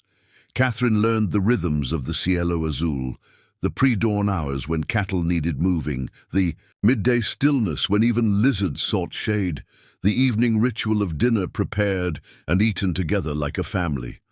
Like a family. The phrase still caught in her thoughts sometimes, surprising her with its quiet truth. She stood on the eastern ridge above the ranch house, watching dawn break over the valley. This had become her morning ritual, rising before the others to walk the perimeter, old habits of vigilance transformed into peaceful solitude. Her revolvers remained holstered at her side, but she drew them less frequently now, using them primarily for hunting game or dispatching the occasional rattlesnake. "Thought I'd find you up here," Samuel's voice called from behind her. Catherine turned, watching him navigate the rocky path with the sure-footedness of youth. At 10 years old, he'd grown taller in recent months, his face losing some of its childish roundness. The wariness that had shadowed his eyes when they'd first met had largely faded, replaced by a watchful intelligence that reminded her painfully of his father. "You're up early," she observed as he reached her side. Samuel shrugged. "Uncle James says we should ride into town today. Trading day." "Ah." Catherine nodded, understanding the boy's excitement. Monthly trips to San Miguel had become an important ritual, a chance to sell their goods, purchase supplies, and for Samuel to enjoy the simple pleasures of town life. Penny candy from the general store, perhaps a dime novel or newspaper if he'd completed his chores without complaint. "Think they'll have more of those adventure books?" he asked, trying to sound casual despite the eagerness in his voice. "The ones about the Pony Express riders?" "Possible." Catherine smiled slightly. "Though I still say those stories get more wrong than right about how things really were." Samuel grinned. "That's why I like them. More exciting than real life." "Real life not exciting enough for you?" Catherine arched an eyebrow. "After everything you've seen?" The boy sobered slightly, kicking at a pebble with the toe of his boot. "Sometimes I think about before. About Pa, and those men who shot him, and you finding me in that store." His fingers went to the locket he still wore beneath his shirt. "Feels like somebody else's life now." Catherine understood that feeling all too well. The vengeful widow who'd hunted men across 3 territories seemed increasingly distant from the woman she now was. A woman who helped birth calves in spring, who taught Samuel to read from dog-eared books in the evenings, who sometimes caught herself humming while hanging laundry in the yard. "That's not a bad thing," she said gently. "Some memories are better kept at a distance." Samuel nodded, wisdom beyond his years in the thoughtful set of his features. "Uncle James says the past is like a rattler. You gotta know where it is. But that don't mean you have to poke at it." Catherine smiled at Harrington's practical philosophy. The man had proven himself a steady presence these past months, neither demanding nor distant, simply there. Reliable in ways she'd forgotten men could be. "Your uncle's not wrong," she agreed, "but I still got questions sometimes," Samuel admitted, his gaze fixed on the brightening horizon rather than her face. "About Pa, about my ma, about things." Catherine felt a familiar tightness in her chest. They'd talked some about Mary in these past months, small stories of their childhood, glimpses of the vibrant young woman who'd followed her sister west. But Reed remained a more complicated subject, and Catherine had been careful not to force confrontations with memories the boy might not be ready to face. "What kind of things?" she asked carefully. Samuel hesitated, gathering courage. "Uncle James said I should ask you. Said you're the only one who really knew them both." "I knew them," Catherine acknowledged, "though in different ways, at different times." "Did they love each other?" Samuel blurted, the question clearly one he'd held back for some time. "Pa and Ma, I mean. Uncle James says they did, but you want to be sure," Catherine finished for him, understanding the deep need beneath the question. Every child wanted to believe they came from love, not mere circumstance. She considered her answer carefully. The truth about Reed and Mary's relationship was complex. two wounded souls finding comfort in each other after Catherine's marriage to Thomas, their connection deepened by Mary's pregnancy and their flight east. "Yes," she said finally, certainty settling within her as she spoke. They loved each other, not in the simple way storybooks talk about love, but in a real way. "Your father changed after he met Mary, tried to be better, to build something that would last." She gestured toward the valley below them. "This ranch is proof of that." Samuel absorbed this, relief softening the tension in his small shoulders. "Pa used to talk to her sometimes, at night when he thought I was sleeping, would tell her about our day, about things I'd learned." The revelation touched Catherine unexpectedly. Reed, for all his flaws, had kept Mary's memory alive for their son, had honored the connection that death had severed. "That sounds like something your father would do," she said softly. Samuel squinted against the rising sun, his next question coming with careful deliberation. "You hated him once, because you thought he killed those people at Mercy Creek." Not a question, but Catherine answered anyway. "Yes." "But now you know he didn't, that he tried to stop it." "Yes." Samuel turned to face her directly, his eyes searching, hers with that unnerving perceptiveness. "Do you still hate him?" The question hung between them, weighted with all the complexity of the past 6 years. The hunt, the vengeance, the horrifying revelations about Thomas, the gradual understanding of who Nathaniel Reed had truly been. "No," Catherine answered honestly, "I don't hate him anymore." Good. Samuel's simple acceptance was like a benediction. He reached out tentatively, his small hand finding hers in a rare gesture of physical connection. "Because I think he'd be glad you're here with me." Catherine's throat tightened with unexpected emotion. She squeezed his hand gently, marveling at how this child, born of her sister and her first love, raised in violence and uncertainty, had somehow emerged with such capacity for forgiveness. "I think so too," she managed. They stood in companionable silence, watching the sun crest the distant mountains. Below, smoke rose from the ranch house chimney as Harrington prepared breakfast, another day beginning in this life they were building together. "We should head back," Catherine said eventually. "Long ride to town ahead." Samuel nodded, but made no move to leave. "Can I ask you something else? About before?" "Of course. Those men you were hunting, Cooper and the others, you killed them because they hurt innocent people, right?" Catherine nodded cautiously, uncertain where this line of questioning led. "And that sheriff you were married to, Thomas, he turned out to be bad too." Samuel's brow furrowed with the effort of aligning difficult truths. "So how do you know? Who's good and who's bad?" Such an impossible question, with its echoes of Reed's words about good people doing bad things for what they believed were good reasons.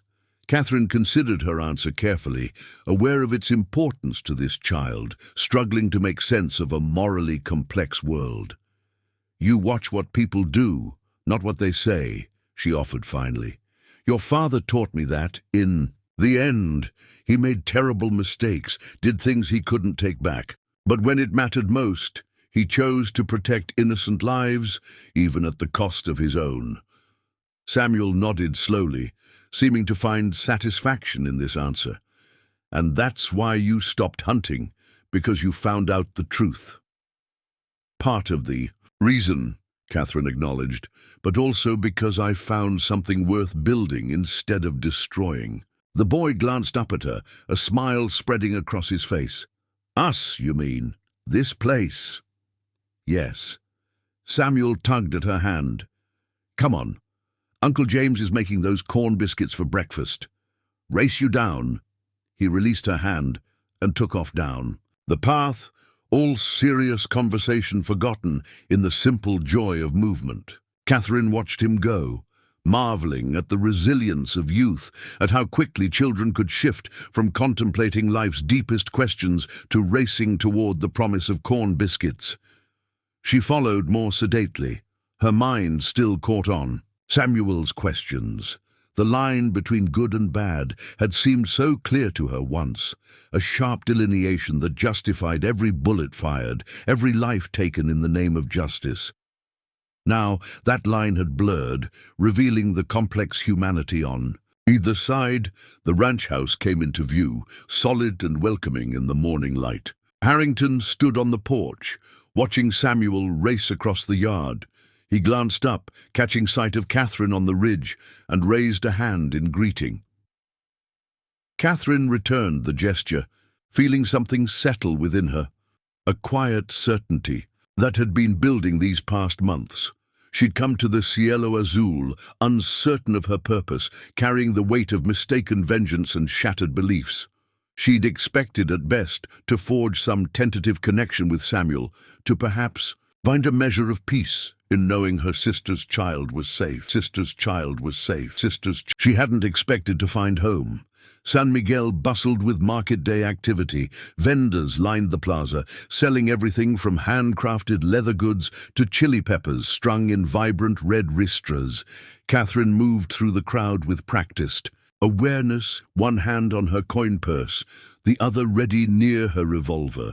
Old habits died hard, even in peaceful times. Samuel darted ahead, weaving between stalls with the nimble grace of youth. Aunt Kate. They got new books at Senor Ortiz's store. The name still caught her sometimes. Aunt Kate. So ordinary, so familial, so different from the title she'd carried before. The widow, the hunter, the shadow that follows. "Don't rush," she called after him. "We have all day." Harrington appeared, at her side, carrying a crate of their vegetables to sell. Onions and squash from the garden Catherine had helped establish behind the house. "Boy's excited," he observed with dry amusement. "Town days are special to him." "To all of us," Harrington corrected mildly. "Gets lonely out at the ranch sometimes." The comment hung between them, layered with meaning Catherine wasn't entirely ready to address. These past months had seen a gradual shift in her relationship with Harrington, from wary allies united by their connection to Samuel, to something approaching friendship, to something else, something neither had put into words. "I'll meet you at the cantina at noon," she said, changing the subject. "After I take Samuel to the bookstore." Harrington nodded, understanding her deflection, without comment. "I hear Sheriff Mendez has been asking about you. Might stop by while we're in town." Catherine tensed slightly. "Problem?" "Don't think so."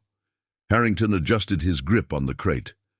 "Think he's just curious about the famous widow Blackwood living quietly on a ranch outside his jurisdiction." "I'm not that woman anymore," Catherine said automatically. Harrington's gaze was knowing. "Aren't you? Seems to me she's still in there. Just found better things to do than hunting men." Before Catherine could respond, Samuel reappeared, tugging at her sleeve. "Aunt Kate, can we go to the bookstore now, please?" "Go on." Harrington nodded toward the boy. "I'll handle the vegetables." Catherine allowed Samuel to lead her across the plaza toward Ortiz's general store, trying to shake off the unease Harrington's words had stirred. She'd worked hard these past months to distance herself from the widow Blackwood, to become simply Catherine, aunt, rancher, woman, building a new life. But Harrington wasn't wrong. The skills, the instincts, the capacity for violence that had defined her for 6 years hadn't disappeared. They'd merely been redirected, channeled into protecting this newfound family instead of destroying her enemies. The interior of Ortiz's store offered welcome respite from both the midday heat and her unsettling thoughts. Samuel made directly for the small book section in the rear, while Catherine browsed the practical necessities: coffee, flour, ammunition. "Senora Blackwood," a quiet voice greeted her in Spanish. "A pleasure to see you again." Catherine turned to find Elena Ortiz, the proprietor's daughter, watching her with warm eyes. The young woman had been unfailingly kind during their monthly visits, one of the few locals who'd made an effort to welcome the strange gringo woman with her notorious past. Eleanor. Catherine returned the greeting in the same language. How is your father? Better, gracias. The physician says his heart is stronger. Elena smiled, glancing toward Samuel as he eagerly examined a shelf of books. The boy grows like a weed, no? Another inch since last month, I think. At least, Catherine. Agreed. Soon he'll need new clothes again. Children, Eleanor laughed. They keep us running just to keep up. She hesitated, then added more softly, he seems happy, settled. Different from when you first brought him to town. Catherine nodded, watching Samuel's absorbed expression as he paged through a book. He's resilient. As are you, Elena observed. The stories they tell about the widow Blackwood, she broke off, coloring slightly. Pardon, I should not speak of such things. It's all right, Catherine assured her, surprising herself with the realization that it truly was. Those stories are part of who I was, not who I am now. Elena's expression softened with understanding. New beginnings are precious gifts, no? Not everyone receives such a chance. No, Catherine agreed, not everyone. Their conversation was interrupted by Samuel's excited approach, a book clutched to his chest. Aunt Kate. This one's about the Pony Express, but it's got maps and real history, not just made-up adventures. Catherine examined the volume, a surprisingly scholarly account of the mail service that had briefly connected East and West before the telegraph rendered it obsolete. Educational, she noted with approval, reaching for her coin purse. And this one too. Samuel produced a second book from behind his back, a well-worn copy of The Last of the Mohicans. Catherine raised an eyebrow. Ambitious reading for a 10-year-old. Uncle James said he'd help with the hard words. Samuel's expression was hopeful. And you could read some to me in the evenings, like you did with that other book about the whale. The memory brought an unexpected smile. Evenings by the fire, Samuel curled beside her on the sofa as she read Melville's dense prose, simplifying when necessary, but never talking down to the boy's intelligence. All right, she agreed. Both books. Samuel's face lit with pleasure, and Catherine felt that now familiar warmth expand in her chest, the quiet joy of making this child happy through such simple means. They completed their purchases and stepped back into the bright sunlight of the plaza. Samuel spotted a group of local children playing a game with a ball and looked at Catherine questioningly. Go ahead, she nodded. Stay where I can see you. We meet Uncle James at the cantina in an hour. The boy dashed off, books tucked safely in the leather satchel Catherine had made him for his 10th birthday. She watched as he approached the local children, his Spanish still halting but improving steadily.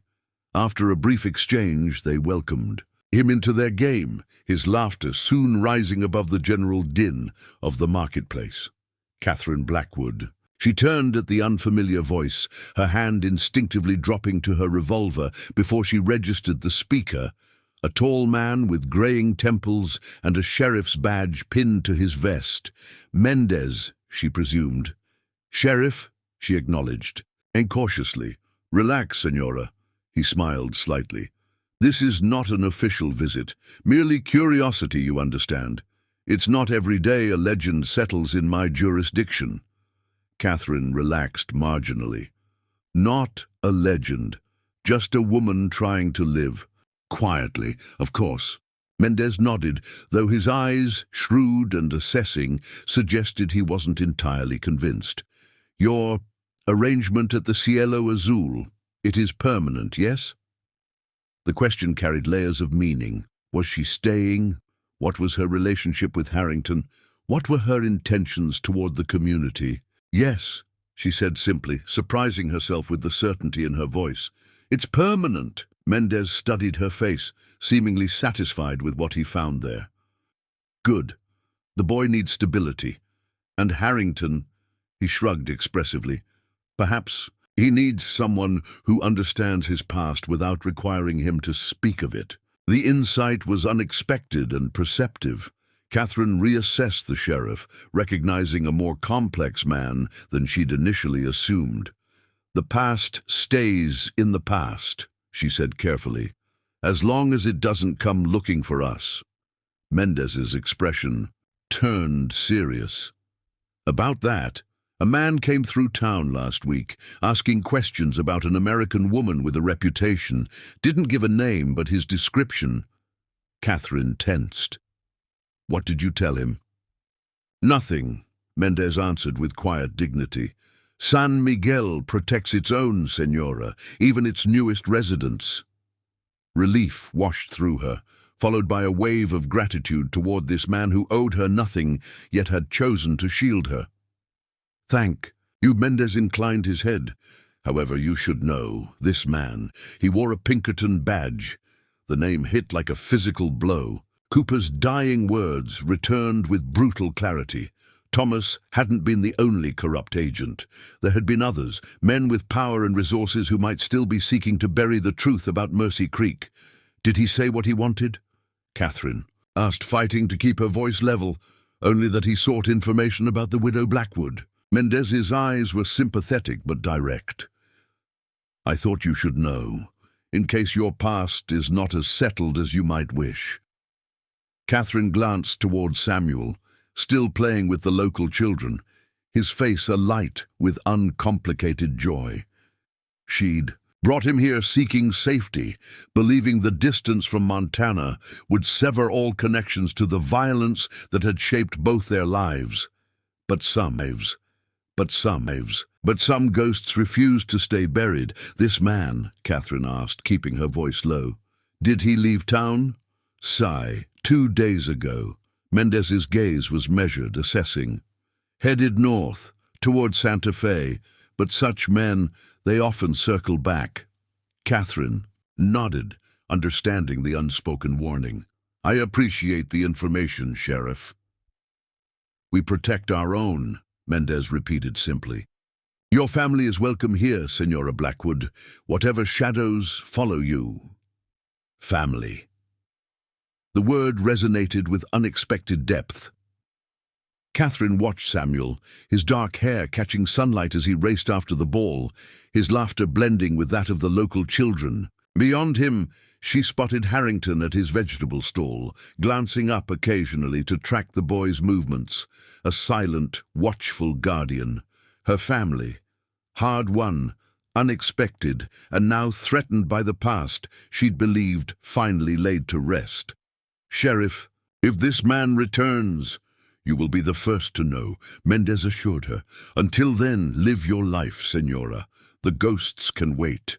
Catherine thanked him with a nod and moved toward the cantina where she'd arranged to meet Harrington.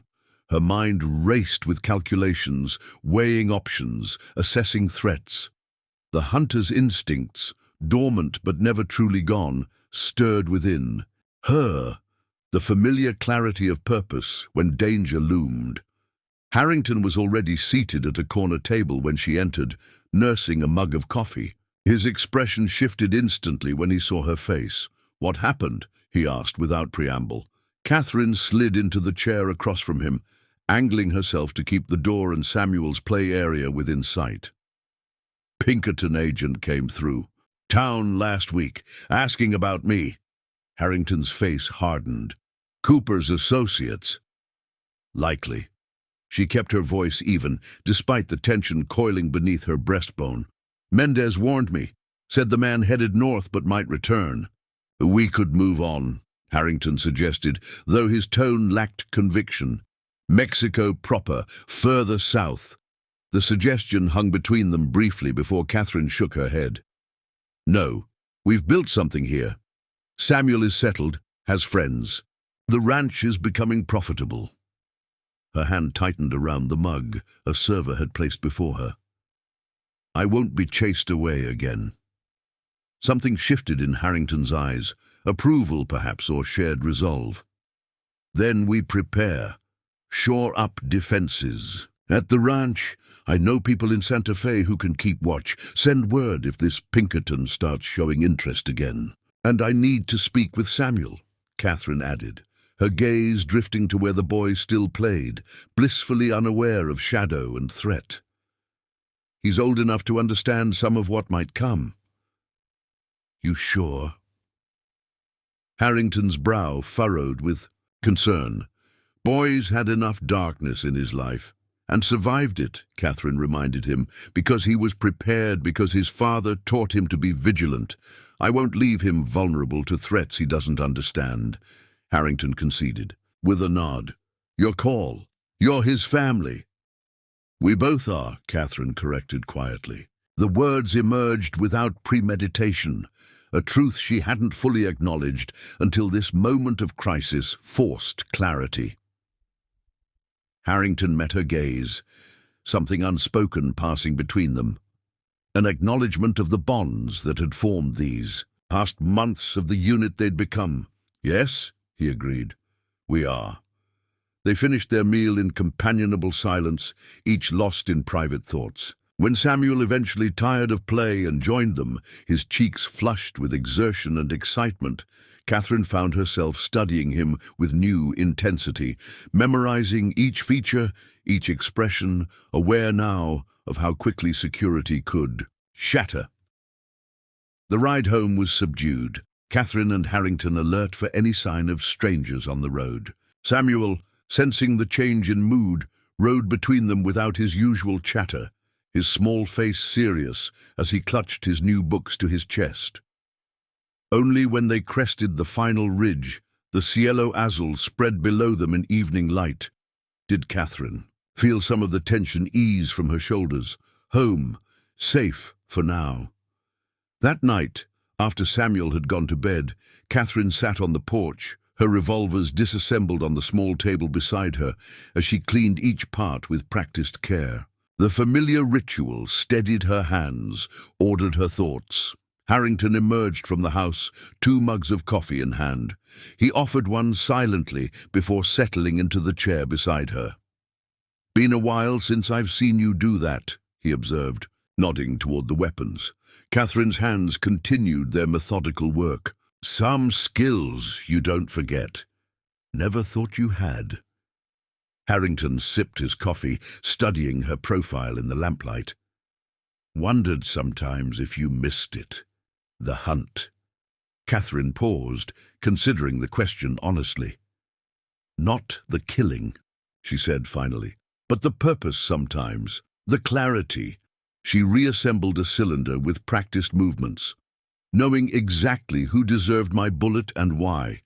And now it's more complicated. She glanced toward the darkened window of Samuel's room.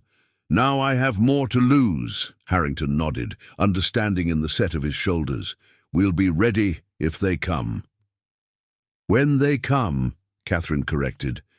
Men like that don't leave. Loose ends.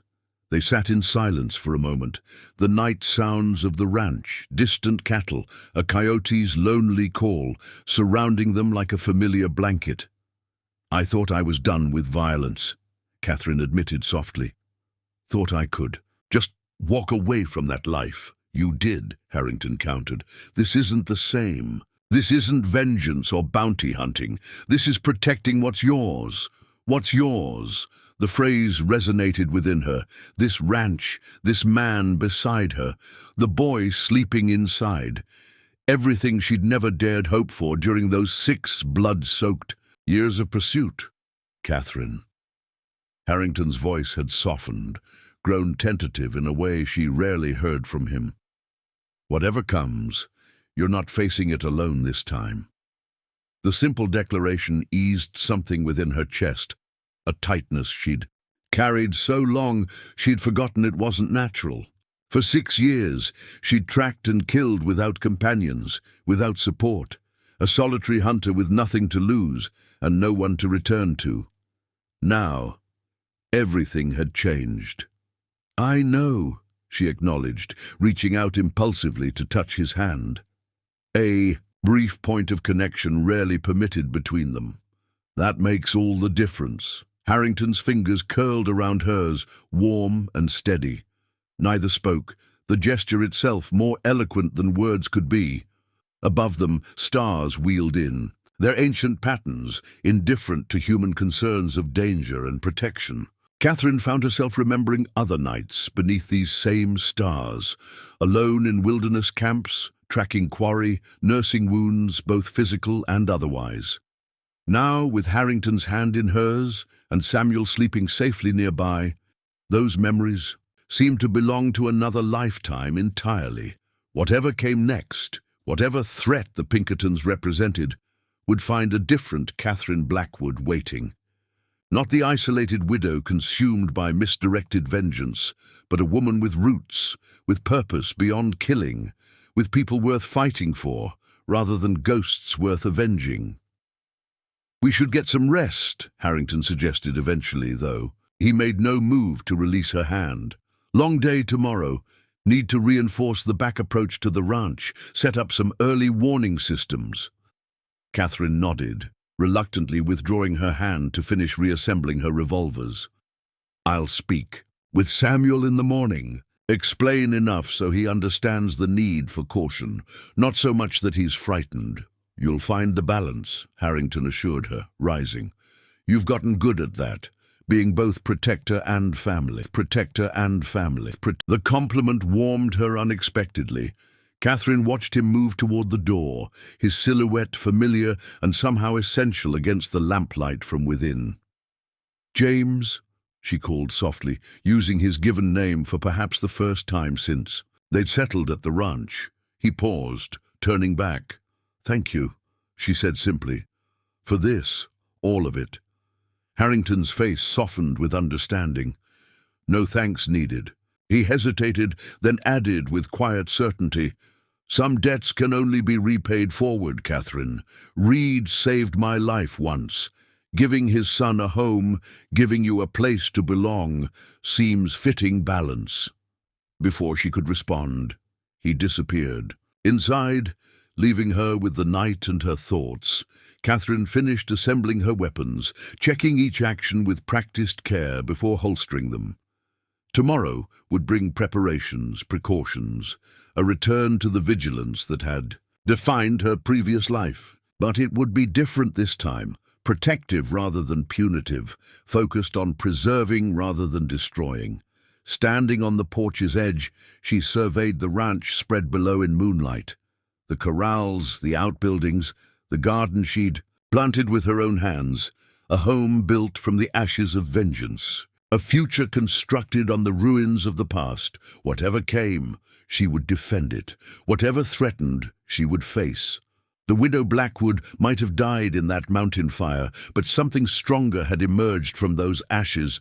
A woman with reasons to live, rather than merely causes to die for. Catherine touched the empty space at her throat, where Thomas's ring had once hung, feeling none of the familiar ache. Some ghosts, it seemed, could finally be laid to rest. Dawn broke clear and gold over the cielo azul, finding Catherine already awake. She stood in the kitchen, coffee brewing on the stove, when Samuel appeared in rumpled nightclothes, his hair standing in sleep-tousled spikes. "Morning," he yawned, climbing onto a stool at the wooden counter. "You're up early." "Always am," she reminded him, sliding a mug of milk in his direction. Samuel wrapped small hands around the mug, studying her over its rim with those two perceptive eyes. "Something's wrong," he stated with a child's directness. "You and Uncle James were different yesterday, after town." Catherine had planned to ease into this conversation over breakfast, but Samuel's observation gave her the opening she needed. "You remember when we first met? In Iron Ridge?" The boy nodded solemnly. "Those men who were after you, the claim jumpers. You knew they were dangerous, so you stayed alert, watched for signs of trouble." Samuel's expression grew wary. "Someone's coming? Like them?" "Possibly," Catherine acknowledged, unwilling to lie. "Someone connected to what happened at Mercy Creek. To your father and my husband." The boy absorbed this, his face somber beyond his years. "Are they coming to hurt us?" "I don't know," Catherine answered honestly, "but I want you prepared, just in case, like your father taught you." Samuel's fingers went to the locket beneath, his nightshirt, a gesture that had become habitual when he thought of Reed. "What do I need to do?" Catherine outlined simple precautions, staying close to the ranch house, reporting any strangers or unusual sights, keeping his small pocket knife with him. The boy listened with the serious attention of a child who had learned early that survival sometimes depended on following instructions precisely. "Are we in danger?" he asked when she'd finished, his voice small but steady.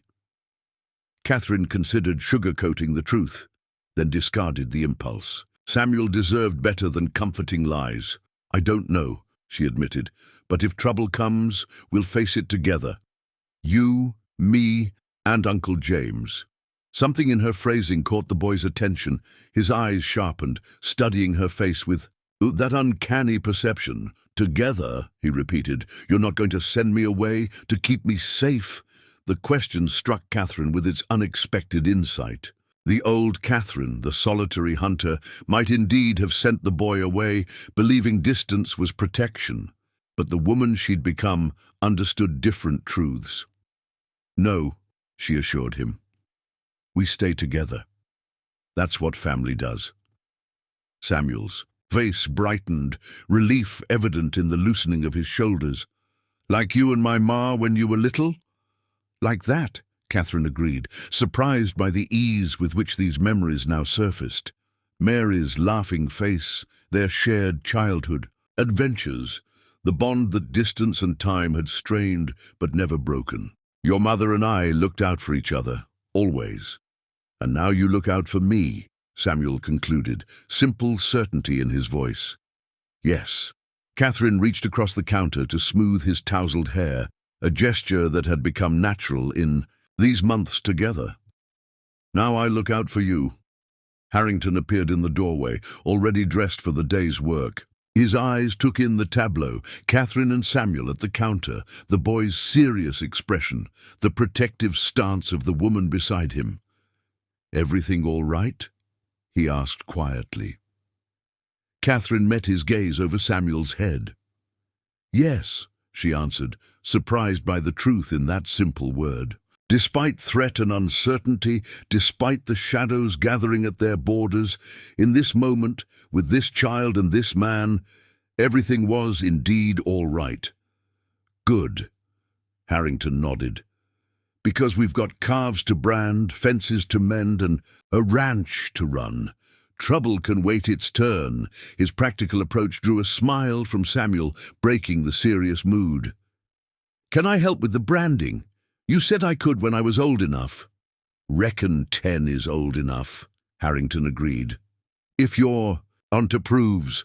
Both turned expectant gazes toward Catherine, the boy eager, the man quietly supportive. She recognized the moment for what it was, an affirmation of ordinary life, continuing despite extraordinary circumstances, a refusal to allow fear to derail what they'd built together. "After breakfast," she conceded, "and chores." Samuel's whoop of excitement filled the kitchen with uncomplicated joy. He dashed off to dress, energy radiating from his small frame as he raced down the hallway. When he'd gone, Harrington moved to stand beside Catherine at the counter, his presence solid and reassuring. "Boy took it well," he observed. "He's his father's son," Catherine replied softly. "Stronger than he looks." Harrington's hand found the small of her back, a gentle point of contact. "Gets that from his aunt too, I'd wager." Catherine leaned into the touch, allowing herself the rare comfort of connection. Perhaps. Outside, the day brightened toward full morning, sunlight streaming through the eastern windows. Soon there would be work, practical preparations against potential threats, daily ranch tasks, the endless cycle of chores that defined this new life they'd built. But for now, in this quiet moment between night's shadows and day's demands, Catherine allowed herself to acknowledge the truth that had been growing these past months. She had come to the Cielo Azul seeking only connection with Samuel, perhaps some measure of redemption for the years of misdirected vengeance. She had found instead a home, a family, a future worth defending, not with the cold calculation of the hunter, but with the fierce protection of a woman who had, against all odds, found where she belonged. "Come on," Harrington said eventually, his hand lingering a moment longer against her back before withdrawing. "Days waiting." Catherine nodded, finishing her coffee in a final swallow before following him toward the door. Beyond the porch, Samuel had already begun his morning chores, his small figure moving with purpose through golden sunlight that transformed the ordinary scene into something precious and worth preserving. Whatever came next, whatever threats gathered, whatever ghosts refused to remain buried, would find not just the infamous widow Blackwood waiting, but Catherine Lawson Blackwood, sister of Mary, aunt to Samuel, partner to James, protector of the Cielo Azul, and everything it represented. Woman who had finally learned the difference between vengeance and justice, between surviving and living, between hunting ghosts and building futures. A woman who had found, at last, where she belonged. Up next, you've got two more standout stories right on your screen. If this one hit the mark, you won't want to pass these up. Just click and check them out. And don't forget to subscribe and turn on the notification bell so you don't miss any upload from us. Don't miss any upload from us. Don't miss. A month passed with no sign of the Pinkerton agent. Summer surrendered to autumn's first chill, bringing clear nights where stars hung like ice crystals above the Cielo Azul. Catherine had reinforced the ranch's defenses, additional rifle positions, disguised as storage bins, tripwires along the back approach, loaded weapons cached strategically throughout the property. Precautions any frontier family might take, she told herself, though she recognized the military precision in her arrangements. Each morning she rode the perimeter, scanning for tracks, noting changes in the landscape that might signal unwelcome visitors. Samuel often accompanied her, his eyes sharp for details she'd taught him to recognize. Broken twigs, disturbed gravel, signs left by more than nature's passing. "You don't think they're coming anymore?" Samuel observed one morning as they paused. On the northern ridge, not a question, but a statement delivered with unsettling perception. Catherine adjusted her hat against the rising sun. "What makes you say that?" "You're less tense." Samuel squinted toward the distant mountains. "Don't check your revolvers as much. Sleep more." The observation startled her, not its accuracy, but the fact that this child had been monitoring her so closely, reading her moods through subtle physical cues. "Maybe," she admitted, "or maybe I'm accepting whatever comes."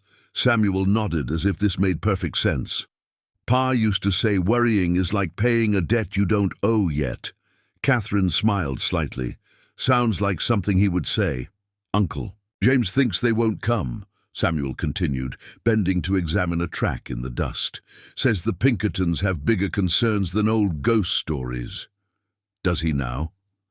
Catherine made a mental note to discuss with Harrington the appropriate topics for conversation with a 10-year-old. "Coyote," Samuel pronounced, pointing to the track. "Fresh from last night." "Good."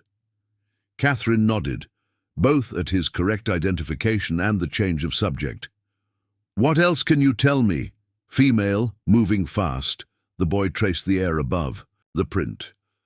See how the claws dig deeper here. She was carrying something, probably hunting for her pups."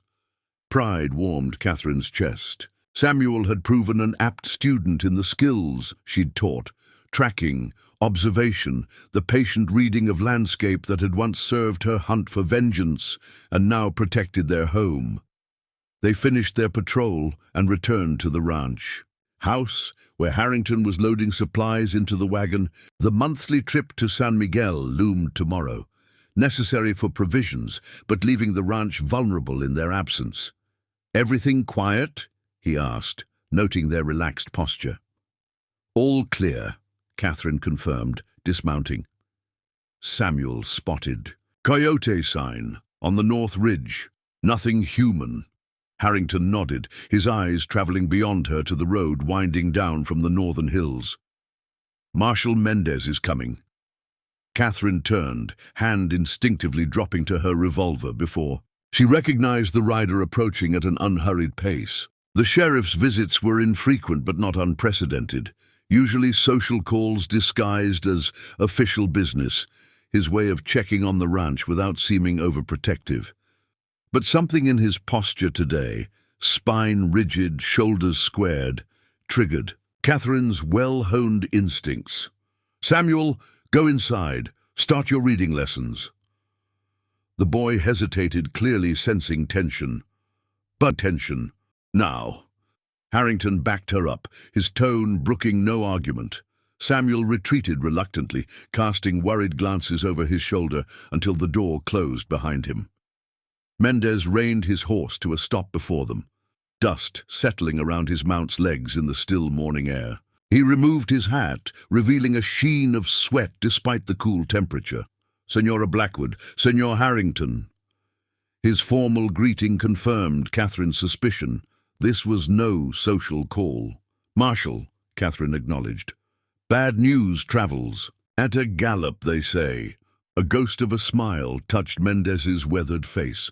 "Nothing escapes your notice, it seems." He dismounted, accepting the dipper of water Harrington offered from the nearby bucket. "3 men arrived in San Miguel yesterday. Americans, asking questions about the Cielo Azul." Catherine exchanged glances with Harrington. "Pinkertons?" "One wore the badge," Mendez confirmed, returning the dipper.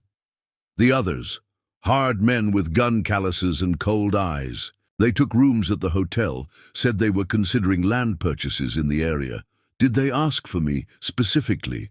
Catherine pressed. "No, simply inquired about American ranches in the region. But their interest sharpened when Elena Ortiz mentioned a woman and boy living at the Cielo Azul." Harrington's jaw tightened. "They're coming here." "I believe so." Mendez straightened, his expression grave. "I rode through the night to warn you.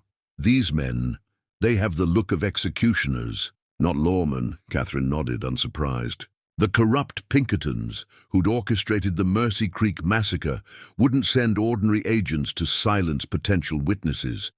They'd dispatch killers, men accustomed to bloody work, performed without questions." "We appreciate the warning," Harrington said, extending his hand to the marshal. "You've ridden far. Would you rest here before returning?" Mendez shook his head. "I must get back. If these men discover I've warned you—" He paused. "My jurisdiction ends at the town limits, but my concern does not. San Miguel has grown fond of the boy, of you both." The simple statement carried unexpected weight. Catherine had spent so many years as an outsider, feared, respected, but never embraced by the communities through which she'd passed. The notion that San Miguel considered them part of its extended family struck deeper than she'd expected. "Gracias." "Marshal," she said, infusing the words with genuine gratitude. Mendez mounted his horse, settling his hat against the brightening sun. "They will come at dawn, I think, the traditional hour for such men." "Or night," Catherine countered, thinking of a dozen ambushes she'd witnessed or orchestrated. "When they believe their targets are vulnerable." "Perhaps." Mendez gathered his reins. "Whatever comes, vaya con Dios." They watched him ride away, dust devils spiraling in his wake across the sun-baked yard. When he disappeared beyond the first rise, Harrington turned to Catherine, his expression grim. "We could leave," he suggested, though his tone lacked conviction. "Load what we can carry, be in Mexico proper by nightfall." Catherine shook her head, decision crystallizing with diamond clarity. "No, this ends here. Tonight or tomorrow, however they come, we finish it." Harrington studied her face, reading the resolve etched there. "You sure? Could be 3, could be more. Bad odds." "We've faced worse," Catherine reminded him. "And we have advantages they don't, such as, we know they're coming." She gestured toward the ranch spread around them. "We know every inch of this land, and we're not fighting for money or orders. We're fighting for home." Home. The word emerged without hesitation, without the strangeness it might have carried. Months earlier, the Cielo Azul had become more than refuge or hiding place. It was where she belonged, where Samuel was healing, where future had finally outweighed past. Harrington nodded slowly, his own decision settling into place. We'll need to prepare the boy in case... He didn't finish, didn't need to. I'll speak with him, Catherine agreed. Show him the escape route we planned, make sure he understands. They moved with swift efficiency, falling into the familiar patterns of people accustomed to crisis. Harrington checked weapons and ammunition while Catherine entered the house to find Samuel. The boy sat at the kitchen table, pretending to read, but clearly having listened at the window instead. "They're coming," he stated flatly. "The men who want to hurt us." Catherine didn't insult his intelligence with denial. "Yes, tonight or tomorrow." Samuel's face paled slightly, but his chin rose with familiar stubbornness. "What do? We prepare." Catherine sat across from him, meeting his gaze directly. "And you listen carefully to what I'm about to tell you, because lives depend on it. Yours, most of all." As afternoon shadows lengthened across the yard, Catherine outlined their defensive strategy. The ranch house itself would be their fortress, thick adobe walls, offering better protection than the barn or outbuildings. Windows were blocked with furniture, leaving narrow gun ports at each. Escape routes were confirmed, weapons positioned. Samuel absorbed every instruction with solemn attention, asking questions that revealed both his fear and determination. When Catherine showed him the hidden cellar beneath the kitchen pantry, their final refuge if the house was breached, he nodded grimly. "Like when Pa hid me from the claim jumpers," he observed. "Exactly like that," Catherine confirmed. "But this time you have us protecting you too." Dusk brought no sign of visitors, but none of them expected attack before full dark. They ate a tense supper, conversation minimal. Samuel picked at his food, eyes constantly straying to the windows. Despite the wooden shutters, Harrington had closed and barred. "Try to rest," Catherine told him when the meal concluded. "Sleep if you can. We'll need you alert later." The boy nodded dutifully, but his expression suggested sleep was unlikely. Nevertheless, he retreated to his bedroom as instructed, leaving Catherine and Harrington alone in the kitchen. "He's scared," Harrington observed quietly, checking the loads in his shotgun for perhaps the 10th time that evening. "He should be," Catherine replied, her own hands busy with a similar task. "Fear keeps you sharp if you don't let it control you." Harrington set his weapon aside, his gaze settling on her face with unusual intensity. "And you? Are you afraid? Are you afraid?" The question caught her off guard, not its content, but the gentleness with which it was delivered. For 6 years, Catherine had lived without the luxury of acknowledging fear, pushing it beneath vengeance and purpose and cold determination. "Yes," she admitted, the word strangely freeing, not of dying, but of failing him, of leaving him alone again. Harrington nodded, understanding without need for elaboration. "Won't happen. Boy's got both of us standing between him and harm. And if that's not enough, it will be." He reached across the table, his calloused hand covering hers. "The widow Blackwood never missed, they say, never failed to bring down her quarry." Catherine's fingers turned beneath his, completing the connection. "The widow died in that mountain fire," she reminded him, "along with all her certainties." Maybe. Harrington's thumb traced a pattern across her knuckles.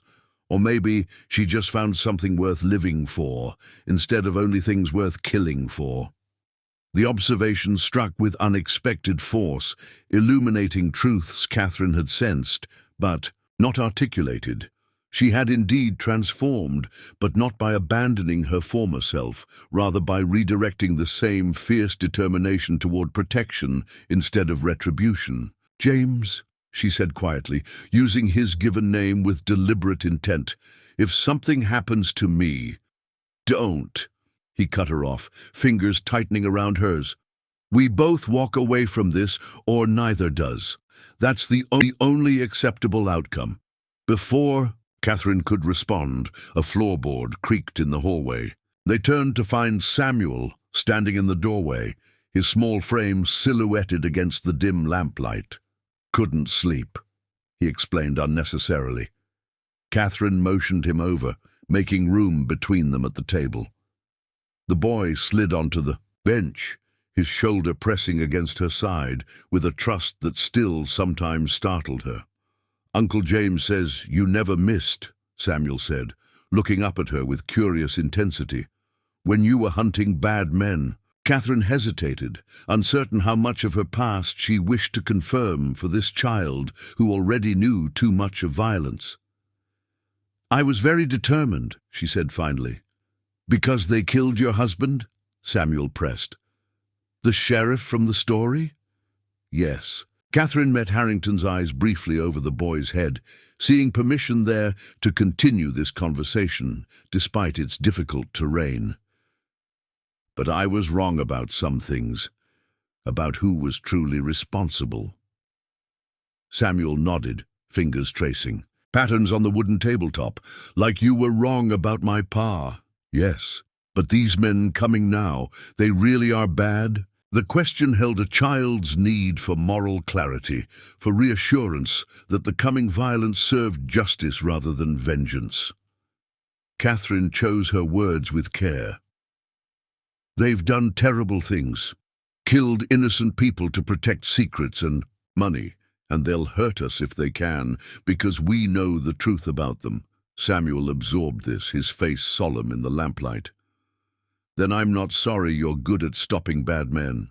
The simple declaration hung in the air, neither approval nor condemnation, but something more profound, acceptance of who she was, of what she might need to do, before dawn broke again. "Samuel," Harrington began, but fell silent as the boy suddenly stiffened. "Listen," Samuel whispered, his head tilted toward the window. "Horses." Catherine and Harrington froze, straining to hear. For a moment, nothing. Then, faint but unmistakable, the soft thud of hooves moving slowly across packed earth, deliberately muffled. "Good ears," Catherine murmured, squeezing Samuel's shoulder before rising smoothly to her feet. "You remember your instructions?" The boy nodded, fear and determination warring in his expression. "Go to your position," Harrington told him gently. "And remember, no matter what you hear, stay hidden until one of us comes for you." Samuel slipped from the bench, pausing only to throw his arms briefly around Catherine's waist in a fierce, wordless embrace before disappearing down the hallway toward his designated hiding place. Catherine and Harrington moved with practiced coordination, extinguishing lamps, taking positions at opposite ends of the house. Through the narrow gun port beside the front window, Catherine counted shadows moving across the yard. 4 men spreading out to surround the house. One carried what appeared to be an oil can. Fire, then. A common tactic against adobe, forcing defenders to choose between bullets and flames. 4 confirmed, she called softly to Harrington, at his position across the room. 1 with accelerant. His acknowledgement came as a low whistle, followed by the metallic sound of his shotgun being racked. Catherine drew both revolvers, the familiar weight comforting in her palms. 6 years of hunting had honed her instincts, trained her muscles, prepared her for precisely this moment, but never before had she fought with so much at stake.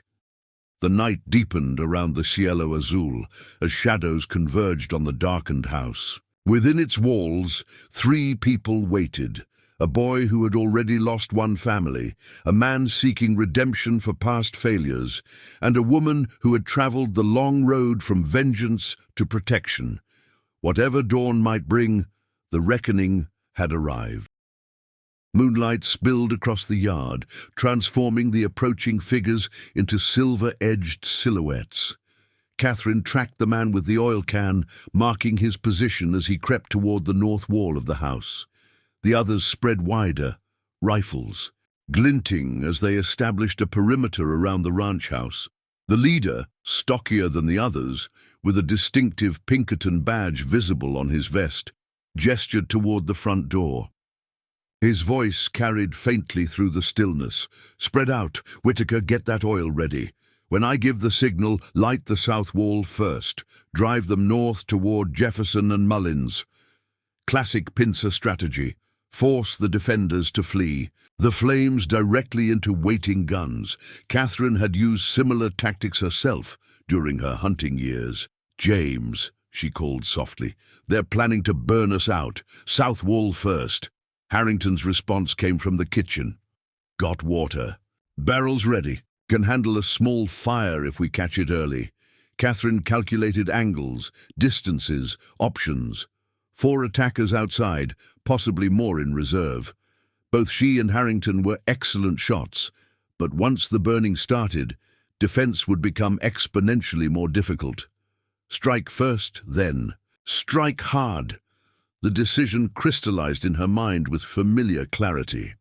Catherine sighted down her revolver at the leader.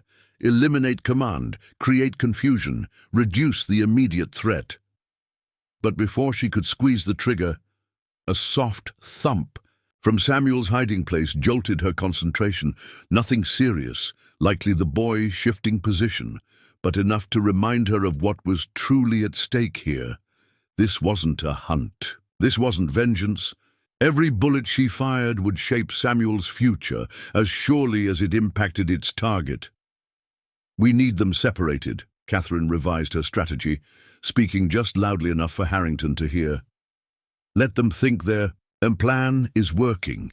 She moved silently to the kitchen where Harrington maintained his vigil at the rear window. "When the fire starts, make noise, lots of it. Make them think we're panicking." Harrington nodded, understanding without need for elaboration. "Draw them in, off balance." "Exactly." Catherine checked her weapons one final time. "I'll circle around through the root cellar tunnel, come up behind them." "Risky," Harrington observed, his eyes searching her face. "Less risky than waiting for them to burn us out." Catherine touched his arm briefly. "Trust me." The corner of his mouth lifted slightly. "Always have." Their eyes held for a heartbeat. Volumes communicated without words. Then Catherine moved toward the pantry where the hidden cellar entrance lay, concealed beneath a faded rug. The cellar itself was cool and earthen-smelling, its darkness absolute. Once Catherine closed the trapdoor behind her, she navigated by touch and memory, following the narrow passage Harrington had dug as an emergency escape route. 50 feet of close-packed earth, terminating in a concealed exit behind the woodshed. As she neared the exit, a sharp crack split. The night above, rifle fire, followed by the distinctive whoosh of flames catching. The attack had begun. Catherine pushed through the concealed door, emerging into shadows behind the woodshed. Orange light flickered against the main house, illuminating the yard in erratic pulses. The smell of burning oil hung heavy in the air. From within the house came Harrington's voice, pitched loud and panicked. "Catherine, the south wall's burning! Get Samuel!" A convincing performance. 2 of the attackers immediately repositioned, moving toward the north side of the house to intercept the expected escape. The leader held his position near the front porch, directing operations with terse commands. Catherine circled wide, using outbuildings for cover, her steps silent against the packed earth. The 4th man, the one who'd carried the oil, was now working his way around the east wall, preparing to spread the blaze. Her first target. She closed the distance in a silent rush, catching him as he tilted the oil can against the adobe wall. One sharp blow with her revolver butt and he crumpled, unconscious, before he could cry out. Catherine dragged him into shadows behind the chicken coop, binding his hands with strips torn from his own bandana. 1 down. Inside the house, Harrington continued his charade. shouting instructions and occasionally firing through windows to maintain the illusion of desperate defense. The flames climbed higher along the south wall, casting dancing shadows across the yard. Catherine moved toward the two men positioned to intercept imaginary escapees on the north side. They stood too close together, a tactical error born of inexperience or overconfidence. She measured distances, calculated angles, then deliberately dislodged a small stone from the path. Both men turned at the sound, rifles swinging toward movement in the darkness. "Who's there?" one called, tension vibrating in his voice. Catherine stepped into faint moonlight, hands apparently empty at her sides. "Looking for me?" They hesitated, confused by her calm appearance, a critical moment of indecision that cost them everything. Catherine's right hand moved with practiced fluidity, drawing and firing in one motion. The first man fell clutching his shoulder, rifle clattering to the ground. The second managed to raise his weapon before Catherine's second shot took him. In the leg, dropping him to one knee, neither shot fatal, both incapacitating. "Don't move," she ordered, keeping her revolver trained on them as she kicked their rifles beyond reach. "Not if you want to live through this night." The wounded men froze, pain and fear evident in their rigid postures. Catherine relieved them of additional weapons, then bound their injuries with strips torn from her bandana. Crude but effective, first aid that would prevent them bleeding out before they could face proper justice. 3 down, 1 remaining. The leader, the Pinkerton who directed this deadly operation. The most dangerous, undoubtedly. The one who had most to lose if the truth about Mercy Creek became widely known. From the south wall, flames climbed higher, licking at the edge of the roof. Real danger now, beyond their staged defense. Catherine needed to end this quickly. She moved toward the front of the house where the leader had established his command position, only to find the spot empty. A flash of movement caught her eye. The man darting toward the rear door, apparently intending to enter the house directly while Harrington was occupied with the fire. Catherine changed direction, cutting across the yard in a silent sprint. Too late, the Pinkerton had already disappeared inside. She heard Harrington's shout of warning, followed by the thunder of his shotgun and the sharper crack of a pistol in response. Gunfight in close quarters. The most dangerous kind. Catherine reached the rear door, easing it open just enough to assess the situation inside. Kitchen empty, sounds of struggle from the main room beyond. She moved silently through the kitchen, revolvers ready, and emerged into chaos. Furniture overturned. Lamp shattered on the floor, kerosene spreading in a gleaming pool. Harrington pinned behind an overturned table, blood visible on his sleeve. The Pinkerton crouched behind the stone fireplace, revolver trained on Harrington's. Position, neither man had noticed her entrance. "It's over," Catherine announced, both revolvers aimed at the Pinkerton's exposed flank. "Drop your weapon." The man's head snapped toward her, surprise flickering across features that might have been handsome in less desperate circumstances. "The widow Blackwood herself," he observed, gun hand not wavering from its aim at Harrington. "Finally found you." "As I said, it's over." Catherine took a careful step forward. "Your men are down. The house is burning. There's no victory for you here." A cold smile touched his face. "Maybe not. But there's no victory for you either. Not if your friend. Here takes a bullet. So we have what the gamblers call a standoff. Except for one thing," Catherine replied evenly. "I never miss." The Pinkerton's smile faltered slightly. "Neither do I. At this range, even if you shoot me, my death reflex pulls this trigger. Your friend dies too." "Catherine," Harrington called, voice strained but steady. "South wall's fully involved now. We need to get Samuel out." The Pinkerton's eyes narrowed at the name. "Samuel, Reed's brat. He's here too." A bark of laughter escaped him. "Perfect. The whole package wrapped up neat. My employers will be pleased."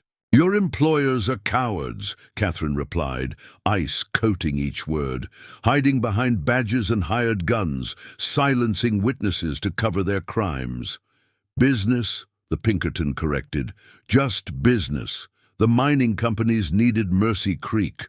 Cleared. Blackwood understood that. Your husband was a practical man. Thomas was corrupt, Catherine acknowledged coldly, and he paid for it, just like you're about to. The Pinkerton's expression hardened. Let's be reasonable. You let me walk out of here, I forget I ever found you. The boy lives, your friend lives, you live. Everyone wins. Except justice, Catherine countered. Except the 12 people massacred at Mercy Creek. Ancient history. Ancient history. Not to me. The standoff stretched, tension crackling between them with more heat than the flames, now audibly consuming the south wall. The smell of smoke grew stronger, a constant reminder that time was running short. Last chance, Catherine offered. Surrender now, face trial for your crimes. The Pinkerton's laugh held no humor. Trial? There won't be any trial. Men like me don't answer to frontier justice. My agency has judges in its pocket all across the territory. Not in Mexico, Harrington interjected, shifting position slightly behind his barricade. Marshal Mendez might have something to say about that. Something flickered in the Pinkerton's eyes. Uncertainty, perhaps the first realization that his usual protections might not extend across the border. Catherine saw it, recognized the dangerous calculation that would follow. When cornered, men like this didn't surrender. They gambled everything on one desperate move. The Pinkerton's muscles tensed microscopically, telegraphing his intent an instant before he swung his weapon toward Catherine. Her first shot caught him in the wrist, shattering bone and sending his revolver spinning across the floor. Her second took him in the shoulder, the impact driving him back against the fireplace stones. Not fatal. Deliberately so. The Pinkerton slumped to the floor, clutching his shattered wrist, face contorted with pain and disbelief. "You could have killed me," he gasped. "Yes," Catherine agreed, moving forward to kick his fallen weapon well out of reach. "But death is too quick, too clean for what you deserve. You're going to stand trial. You're going to tell the world what really happened at Mercy Creek. Every detail, every name, every corrupt official who profited from those murders." Smoke billowed more thickly now, the fire spreading despite their defenses. Harrington rose from behind the overturned table, pressing a bandana against his bleeding arm. "We need to move," he urged. "Fire's got too much of a hold." Catherine nodded, covering the Pinkerton with one revolver, while retrieving rope from a nearby drawer with her free hand. "Bind him. I'll get Samuel." The Pinkerton's eyes tracked her as Harrington roughly secured his hands.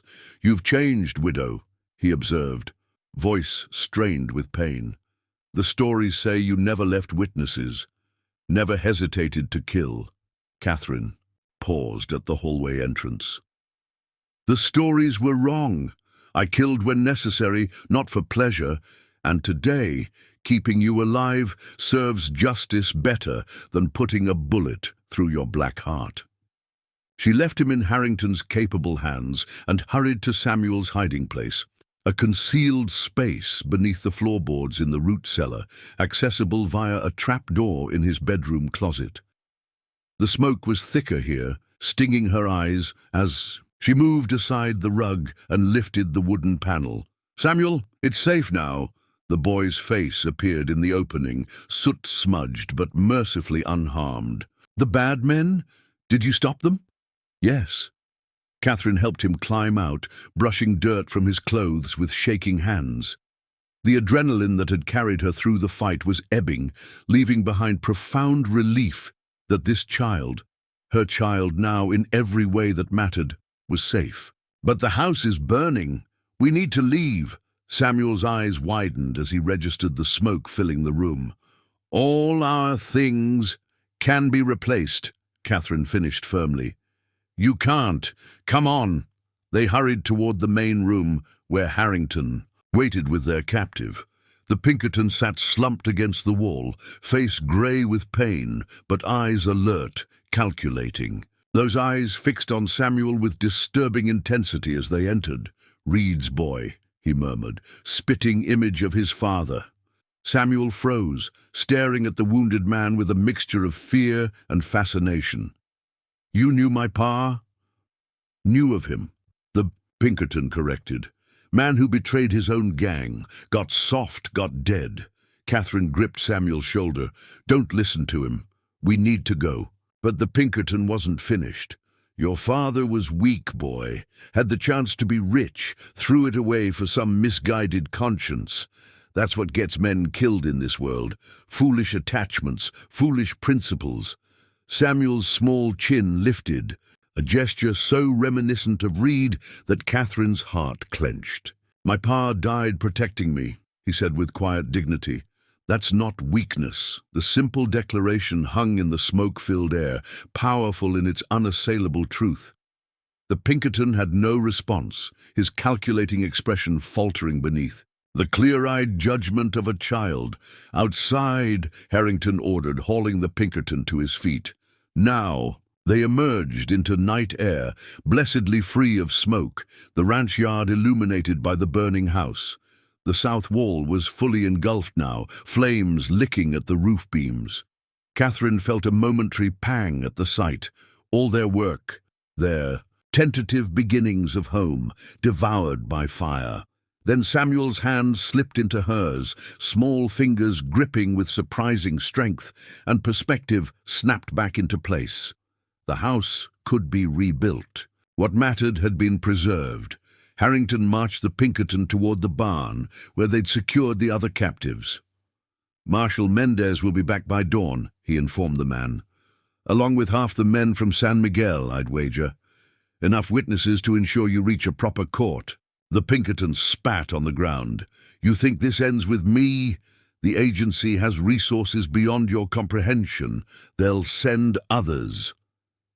"Let them," Catherine replied, the words emerging with simple certainty. "We'll be waiting." They reached the barn where the other three attackers sat bound and subdued, their injuries treated as humanity demanded but no more. Catherine surveyed them dispassionately. Hired guns, following orders without question or conscience, not innocent, but not the architects of evil either. "You'll all face Mexican justice," she told them, "for attempted murder, arson, and conspiracy. How harsh that justice proves depends on how forthcoming you are about who sent you and why." One of the younger men, little more than a boy himself, glanced nervously at the Pinkerton. "We just followed orders, didn't know there'd be a kid involved." "There's always someone innocent involved," Catherine replied, no sympathy in her tone. "That's what men like you never seem to understand until it's too late." Dawn approached, the eastern sky lightening imperceptibly beyond the mountains. Catherine stood at the barn entrance, watching their home burn, while Samuel leaned against her side, exhaustion finally claiming him now that danger had passed. Harrington joined them, his injured arm bandaged with strips torn from his shirt. "Roof's going," he observed, as a section of timber collapsed in a shower of sparks. "Nothing to be done now but let it burn out." Catherine nodded, strange calm settling over her despite the destruction. "We'll rebuild, better this time." "Yes." Harrington's good arm slipped around her waist, a silent offering of solidarity and something deeper, something neither had fully named, despite months of growing connection. "We will!" The sound of approaching horses reached them, many riders moving at speed along the road from San Miguel. Marshal Mendez returning as promised, bringing reinforcements to secure their prisoners and help contain the blaze. Samuel stirred against Catherine's side, blinking sleepily at the approaching dust cloud. "Is it over now?" he asked, voice small, with exhaustion and lingering fear. "Really over?" Catherine exchanged glances with Harrington, both aware the question extended beyond this night's violence to encompass all that had come before. Mercy Creek, Reed's death, the long hunt for truth and vengeance that had defined Catherine's life for 6 years. "Yes," she answered, certainty filling the word. "It's over. What comes next is beginning, not ending." Samuel nodded, seemingly satisfied with this distinction. "Good. I like beginnings better." The first riders appeared over the rise, Marshal. Mendez at their head, townspeople behind him carrying water buckets and tools to fight the fire. News had spread quickly in San Miguel. The American ranch under attack, the boy in danger, the woman who had become unexpectedly part of their community threatened by outsiders. They had come without hesitation, these people who had once been strangers, riding through darkness to stand with a former bounty hunter, an ex-outlaw, and a boy caught between complex legacies. "Looks like half the town," Harrington observed, genuine wonder in his voice. "Family extends beyond blood," Catherine replied softly, the words emerging from some deep well of understanding she hadn't known she possessed. "Sometimes it finds you when you've stopped looking." The first golden light of true dawn broke over the eastern mountains, illuminating the cielo azul in transformative radiance. The house still burned, but in that moment, Catherine saw beyond the destruction to what would rise from its ashes. The first golden light of true dawn broke over the eastern mountains, illuminating the cielo azul in transformative radiance. The house still burned, but in that moment, Catherine saw beyond the destruction to what would rise from its ashes. Something stronger, more deliberate, built with full awareness rather than hesitant possibility. Marshal Mendez dismounted before them, his weathered face creased with concern. "Senora, you are unharmed?" "We're alive," Catherine answered, gesturing toward Samuel and Harrington. "The house is lost, but we preserved what matters."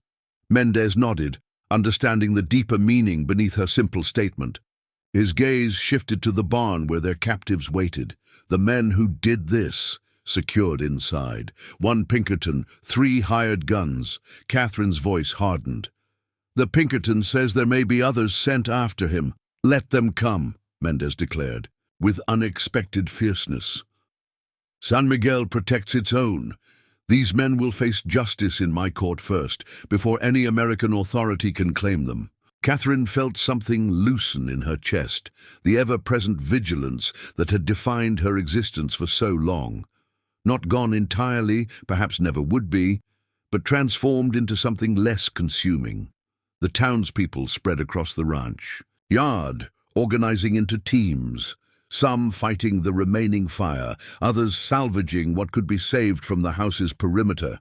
Still others erecting a temporary shelter where Catherine, Harrington and Samuel could rest. Women appeared with food and blankets, men with tools and promises of lumber for rebuilding. Through it all, Samuel remained close, his exhaustion evident, but his eyes tracking every development with the alertness of a child who had learned early that survival depended on awareness. "Your locket," Catherine remembered suddenly. Was it in the house? Samuel's hand went to his throat, fishing beneath his shirt to produce the silver oval, tarnished but intact. "Never take it off," he explained simply. "Like you said, it's part of my story."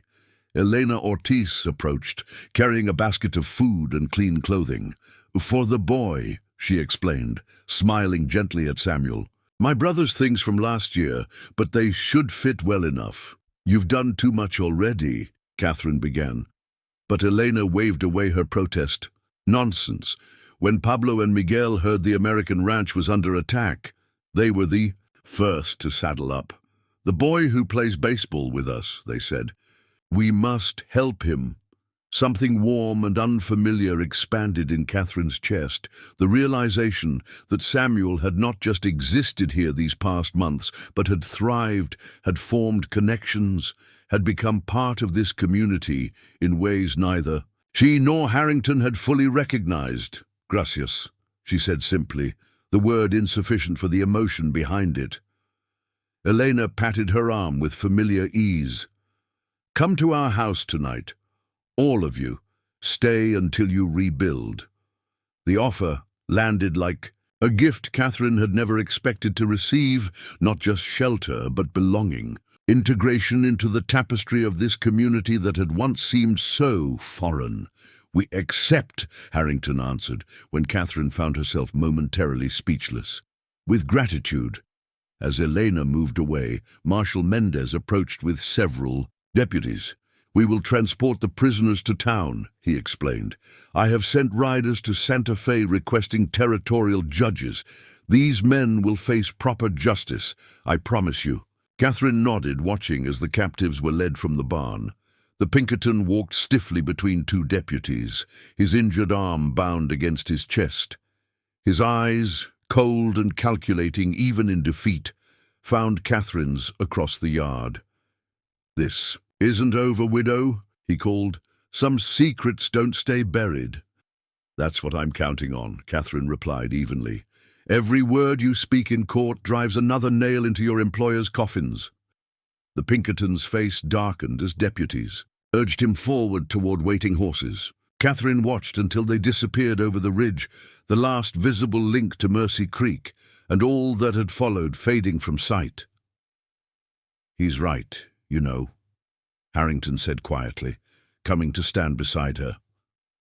Others might come. Yes. Catherine turned to face him fully, taking in the exhaustion etched on his features, the blood-stained bandage on his arm, the resolute set of his jaw. But not today, maybe not for months. And when they do, they'll find the three of us waiting, Harrington finished. His free hand reached for hers, calloused fingers interlacing with her own in a gesture that felt both novel and inevitable. Together, Samuel approached, freshly changed into the clothes Elena had brought, his face scrubbed clean of soot. The silver locket gleamed against his new shirt, catching dawn light like a promise. Uncle James says we're staying with the Ortiz. Family tonight, he reported, eyeing their joined hands with a flicker of approval. And then we'll rebuild, right here. Right here, Catherine confirmed. Bigger kitchen this time, more windows. A proper stable for the horses, Harrington added. Maybe a room just for your books. Samuel's face brightened at this, weariness temporarily eclipsed by enthusiasm. Really? My own library? Every home needs a library, Catherine said solemnly, though her eyes held a warmth that would have been unimaginable 6 months earlier. Your father would have approved. The boy nodded, satisfaction spreading across his features. Pa always said books were like having extra brains to think with. Smart man, your father, Harrington observed without irony. The acknowledgement came easily now, untainted by past conflicts, Reed reduced to his essence as Samuel's father rather than outlaw or enemy. The fire had burned itself out, leaving only smouldering ruins where their home had stood. Yet, as Catherine surveyed the destruction, she felt none of the desolation that might have been expected. Instead, an unfamiliar sensation expanded within her chest, something that felt dangerously like hope. 6 years of hunting had taught her to see endings everywhere. The final breath of a quarry, the conclusion of a pursuit, the closing of accounts long overdue. Now standing amidst ruins with Samuel and Harrington beside her, Catherine found herself focusing instead on beginnings. They would rebuild, not just the physical structure but the life within it. They would plant gardens, raise cattle, watch Samuel grow into the man his father had glimpsed but never lived to see. They would face whatever threats came with the strength of people who had already survived their worst fears. We should help, Samuel said, gesturing toward the townspeople still working to salvage what could be saved from the house's perimeter. It's our home. Yes, Catherine agreed, the word settling into place like the cornerstone of something permanent. Our home. She squeezed Harrington's hand once more before releasing it, then moved forward with Samuel toward the workers. Behind them, Harrington watched for a moment, something soft and wondering in his expression, before joining them among the ruins. The sun climbed higher, burning away morning mist from the valley below. From the ridge where they'd first approached 6 months earlier, the Cielo Azul might have appeared devastated. Its main house destroyed, its yard churned by many hooves, its peaceful routine shattered. But closer inspection would reveal something else entirely. 3 people moving with purpose among neighbors who had become family, already planning what would rise from ashes, already reaching toward a future built on something stronger than vengeance or fear. Catherine Blackwood, once the most feared bounty hunter in 3 territories, worked alongside the others, her hands busy with recovery rather than destruction. The ghosts that had driven her for 6 years had not vanished entirely. Such specters never truly disappeared, but they had been relegated to memory rather than mission. In their place stood this, a boy with her sister's chin and Reed's eyes, learning to trust again. A man who had traveled his own road of redemption to reach this shared ground, and a community that had embraced them all, despite, or perhaps because of, the complicated paths that had led them here. As noon approached, Elena called everyone to rest. Food and water distributed beneath hastily erected canvas shelters. Catherine found herself seated between Samuel and Harrington, surrounded by the people of San Miguel, conversation flowing in a mixture of English and Spanish around their makeshift table. To the Cielo Azul, Marshal Mendez proposed, raising his water cup in toast. And to those who protect it. Glasses lifted around the circle, faces warm with solidarity and something more profound, the acknowledgement that some bonds transcended words or formal declarations, forged instead through shared crisis and mutual defense. To family, Samuel added unexpectedly, his young voice carrying across the sudden quiet. Found family, the phrase hung in the air, simple yet profound in its accuracy. Catherine felt Harrington's hand find hers beneath the table, a private connection amidst the public moment. To family, the circle echoed, glasses raised higher. Catherine lifted her own cup, throat tight with emotions she had long believed herself incapable of feeling. The widow Blackwood would have scoffed at such sentiment, would have maintained her isolation as both shield and weapon. But Catherine Blackwood, aunt, guardian, partner, friend, found herself embracing it without reservation, allowing its warmth to wash through her like the dawn light that had illuminated their survival. What lay ahead remained unwritten. The rebuilding of their home, the trial of the Pinkertons, the ever-present possibility that others might come seeking to silence them. But for the first time in 6 years, Catherine found herself looking forward rather than back, anticipating rather than dreading. The house would rise again from its ruins. Samuel would continue growing into the remarkable young man he was already becoming. Harrington would remain steady beside them both, his quiet strength a counterpoint to Catherine's fierce determination, and she herself would continue this transformation from avenger to protector, her skills redirected but never forgotten, her past acknowledged but no longer defining. As the meal concluded and work resumed, Catherine stood at the edge of the burned house foundation, mentally mapping what would rise in its place. Larger, yes, stronger, certainly, but most importantly, built with clear purpose rather than tentative hope. Samuel appeared beside her, his small hand slipping naturally into hers. "It'll be better," he stated with a child's certainty. "The new house." "Yes," Catherine agreed, squeezing his fingers gently. "It will." Harrington joined them, resting his hand lightly on Catherine's shoulder, another point of connection in the web they had woven these past months. "Ready?" he asked simply. Catherine looked at the ruins before them, then at the boy beside her. Then finally, at the man whose steady presence had helped transform possibility into certainty. In his eyes, she saw not just the present moment, but all that might follow, years unfolding with purpose and connection rather than vengeance and solitude. Ready, she confirmed, and together they turned toward the future, rising from ashes. Up. Next, you've got two more standout stories right on your screen. If this one hit the mark, you won't want to pass these up. Just click and check them out. And don't forget to subscribe and turn on the notification bell so you don't miss any. Upload from us. Upload